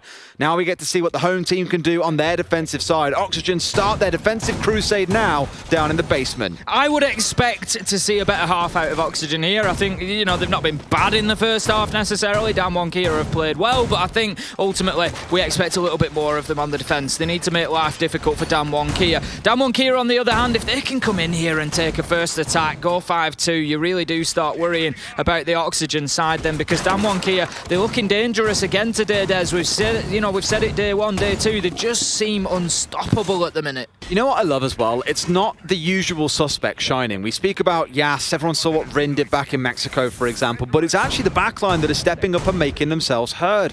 Coated, that big 3K with the shotgun back on Villa, currently on 7-5. Katsang, a bit of a terror on the Astro Repel back on Villa, currently at 83. Woogieman, I've already mentioned him, plus 23 across the whole competition on KD Diff. A bit quieter here, but still making it happen. That massive clutch back on Villa really weighing in. And I love it when it's not just a one-man story on teams like this. When everyone's getting involved and contributing towards the success, it's beautiful to see, because then you can afford for players like Rin to have an off couple of games and it's not a big issue. You can still come out on top. Fox are just going to pepper a few shots up through the floor there. If you don't know where that leads, it goes to the Armory corridor on the top floor. Just going to see if he can catch anybody out, maybe on a little bit of an entry. He's not a million miles wrong as Rin does move in there on the Zafir. It's a nice little angle that you can hold towards Laundry Stairs. It's always an interesting one, Des, one that people at home can take away from them. If you're trying to play a roam here, you know, maybe somebody like the Vigil on Oregon, get that opened up with your impact nade at the beginning of the round. Don't necessarily play there. Come back later in the round. When they've pushed down, they forget about it because they're focusing on Laundry. Can be a couple of cheap kills for you. What I find really interesting is Oxygen are playing incredibly passive this round, very turtle-based with their composition. Everyone's playing on site, sat in behind 5 shields. They've got the ADS, for example, the smoke to play behind, a couple of C4s. I spoke about them earlier on as being this very European N18 that do like to get aggressive and will happily come and swing you and do things a bit off the record, you know, deviate from the plan if needs be. Well placed by Katsang, but jumps straight into a mute jammer that will disable the Flores. Needs to stop it a little bit shy if he wants to make something happen. Rin finding the first kill. Again, when Oxygen are playing quite static on site, it can be pretty easy to pick up these kills. Vertical's having a rough ride of it here on Oregon, 2-5 so far, taking those entry deaths. Katsang tries again, Fox having absolutely none of it. Will take out the Rotero drone. The question is, Katsang, no, he can't take any more chances. There are 0 Roteros left, so that shield's going to remain in place, and that's going to allow Foxer to play elbow. Damwon Kia, they might need to rethink this and move away unless Rin's able to get in there or some other utility can be used. Woogieman's got the nades. If they can maybe get that shield shifted some other way. They've done it now. It's been cleared out with Yas coming down with the nade. Of course, if drones can't get in because it's muted, then bring in a nade. Yoga finally wanted to Katsang as he steps too far north of blue, and now Coated has rotated down to come and join his teammate. He's working his way down here and looking to open things up. This will be where their focus comes in. They won't be able to deny this away from the wall either. So indication has been given to Oxygen on what the focus is going to be, but they've now rotated. He's worked his way into E-Box. Can he find anything? Stepping in for a kill. Diffuser back in hand. He can try and go for a plant here, Tim. Oh, almost a big 2K on the C4, just not quite connecting. Oxygen are playing in such a small space here, Des. They were asking for trouble. They were right on top of each other. There will be a team kill in and amongst. 2 for Damwon Kia. Diffuser down, and they've been picked apart in Laundry just like they have everywhere else on this map by Damwon Kia. Des, Damwon Kia were able to force Oxygen back into such a tiny space, all 4 of them playing on top of each other. Surely it's a matter of time. Yas finds the kill onto Yoga, closes out the round. Oxygen, you can't play on top of each other like that. Whether it's guns, whether it's toxic babe canisters, you're going to end up coming up with team kills because you're all fighting over the same angles. They got a little bit boxed in there, admittedly, but ended up like lambs to the slaughter. A nade coming in from a nade into that. You're sweating. There's 4 of you there. The nade didn't kill them. It just put him down, but at the same time, they smoked off the rotate, blocking off basically 70% of the area they were playing in. So they all then got kind of penned into playing in cubby. One comes in from south side on the stairs, kills Laxing as he steps back in towards the cubby.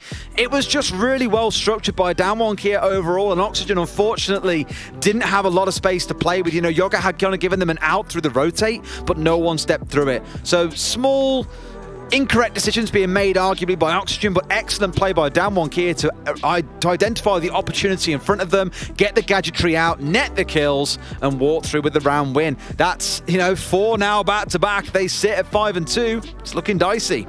Certainly is looking dicey. Oxygen going to take that tactical time out, and there is some very serious faces amongst the team at the minute, and you can understand why. They were 6-2 up on Villa, ended up losing it. They come to Oregon now, a map that we expect them to do very well on, and they're currently being run over roughshod by Damwon Kia, who are 5-2 up. They've just won their first attack now, the Korean side, and they're looking at cruising towards a quick 2-0 on the maps here, Des, and it would leave them 6-0 for the tournament, unbeaten on a map as of yet. 9 points as well.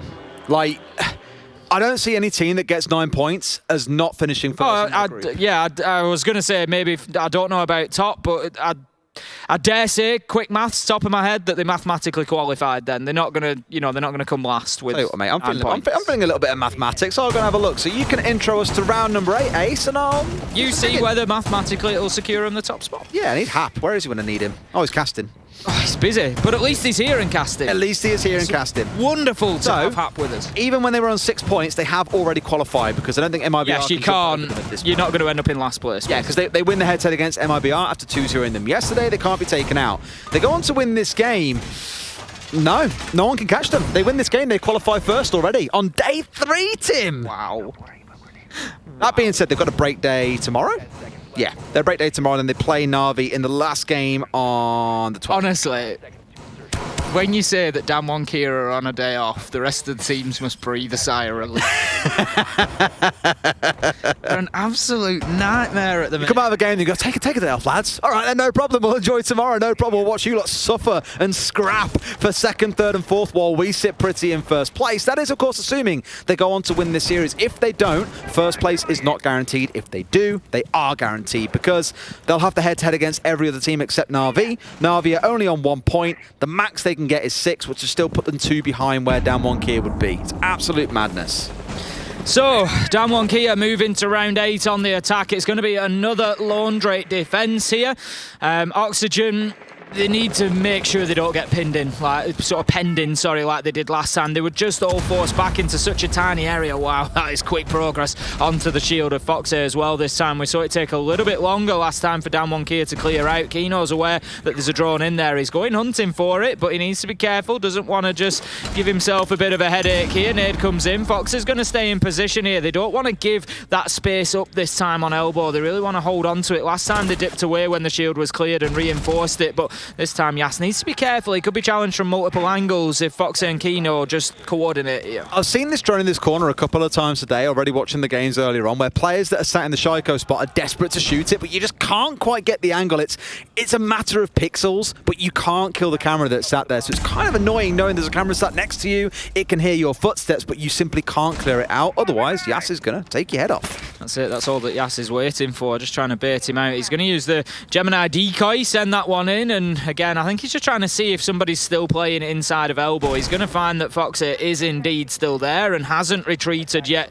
behind the reinforcement. He's going to actually be reinforced in place. Interesting play from Laxing here. Is going to leave Foxer to play his life. There is no way out. Potential. I suppose they may have heard the reinforcement and assume that Fox is gone from there. They need to be careful. They're moving in, and that's exactly what Woogieman's done here, I think, Des.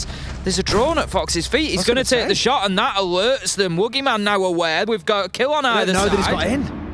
They have no idea that Woogie's managed to weasel his way in. I don't know that Woogie knows he's being approached so closely by Fox either. Whichever one breathes loudest is going to give themselves away. And there you go. It's Woogie Man who manages to find the kill. 4v3 pillars in control of Damwon Kia. And this could be a problem for Oxygen. It's like chasing ghosts. He was swinging for Yas, but Yas had left 20 seconds prior because Woogie had got in a power position, waiting for Fox to swing. The drop from Katsang down into highway was enough to give him the time he needs. They're finding a couple of kills. 2 come back in for Oxygen. And once again, it's a 2 versus 2 involving Woogie Man and Laxin. Laxin goes big. Can Woogie clutch up? He's got to find both here. Steps in to get one. It's a 1 versus 1. No way has he done it again! Laxin is being haunted by Woogieman today. That is not allowed, Woogieman. 2 unbelievable headshots there, one after the other. Finds the first close in supply and then hits Highway like a train. Woogieman 1v2 again. How many rounds is he going to win for DWG KIA? Look at it. It was just unbelievable when he netted both of these shots. You know, sees the one, the immediate swing comes in. He's just ready. Laxing could have ran away because there was 10 seconds on the clock. Woogie would have been forced to plant, but really wanted to swing and get the shutdown. But that's another clutch situation that Laxing has lost out to the Woogieman. It's unbelievable. Time and time again, they've gotten away with it. And again, I want to commend the teamwork coming out of DWG KIA there. Once Woogie was in position, tucked in that corner, watching towards elbow, Katsang drops into E-box and goes Highway. The natural call then from Oxygen is going to be, they've dropped. What does Foxer want to do? He wants to push up elbow and swing into E-box to close down the man that's then either worked towards Highway or has gone towards site. He has no idea Woogie is there. So for Katsang, it was kind of a, if you drop here, then Woogie will net a kill, we guarantee it. It's again just working like clockwork for them. All these pieces are coming together. It's not the old story of APAC of, they'll just swing and try and frag you and, you know, try and keep you guessing. No, this is beautiful, disciplined team play. Right, Oxygen, this is your opportunity now. This is an interesting... We don't often get such a direct comparison as this does. So, on Villa, which was the map choice of DWG KIA, it went 6-2 to Oxygen, and DWG KIA were able to fight their way back and win it in overtime. We now find ourselves on the exact mirror opposite. We're on Oxygen's map choice of Oregon, and it's going to be 6-2 to DWG KIA. So, Oxygen, it's time to show that you can do it just as well. You got to fight your way back into this. Someone have gone, here's what we did. Yep. Now you have a try. You can't even better it. You've literally got to match it the whole way through. 6 rounds back to back if they want to have anywhere near the same record. Somehow I get the feeling it's not going to be a thing. This feels very different to Villa. I would agree. It feels like Oxygen are really on the ropes at the minute. This is such an important round for them, obviously, as everyone will be that follows. But look at the speed of this. There's already 45 seconds in. Cortad's got himself into closet. He's going to start opening the wall up into games. Foxer is going to do a job with a double impact nade there just to clear it off, but they still detonate. The wall is open, and yet again, the DWG KIA train keeps rolling. It can be quite hard to get the precise impact underneath. For those who don't know, you shoot out the floorboards, you kind of toss a nade that connects with the bars running underneath, and it kind of explodes on the other side of the wall, and it will remove any hard breach there. Look at Yas, a big one onto Foxy, but to go back to that point again, you can clear them off. The thing is, the one went off and opened it up, and he missed the second impact nade that would have cleared the ones on the right, but they've already done the hard work. Yoga gets coated back, almost loses his life. Things are looking okay for him. 10-7 now in the round, a 4 versus 4 in the last 90 seconds. Rotero drone just a little bit short of its mark there. Doesn't clear out the deployable shield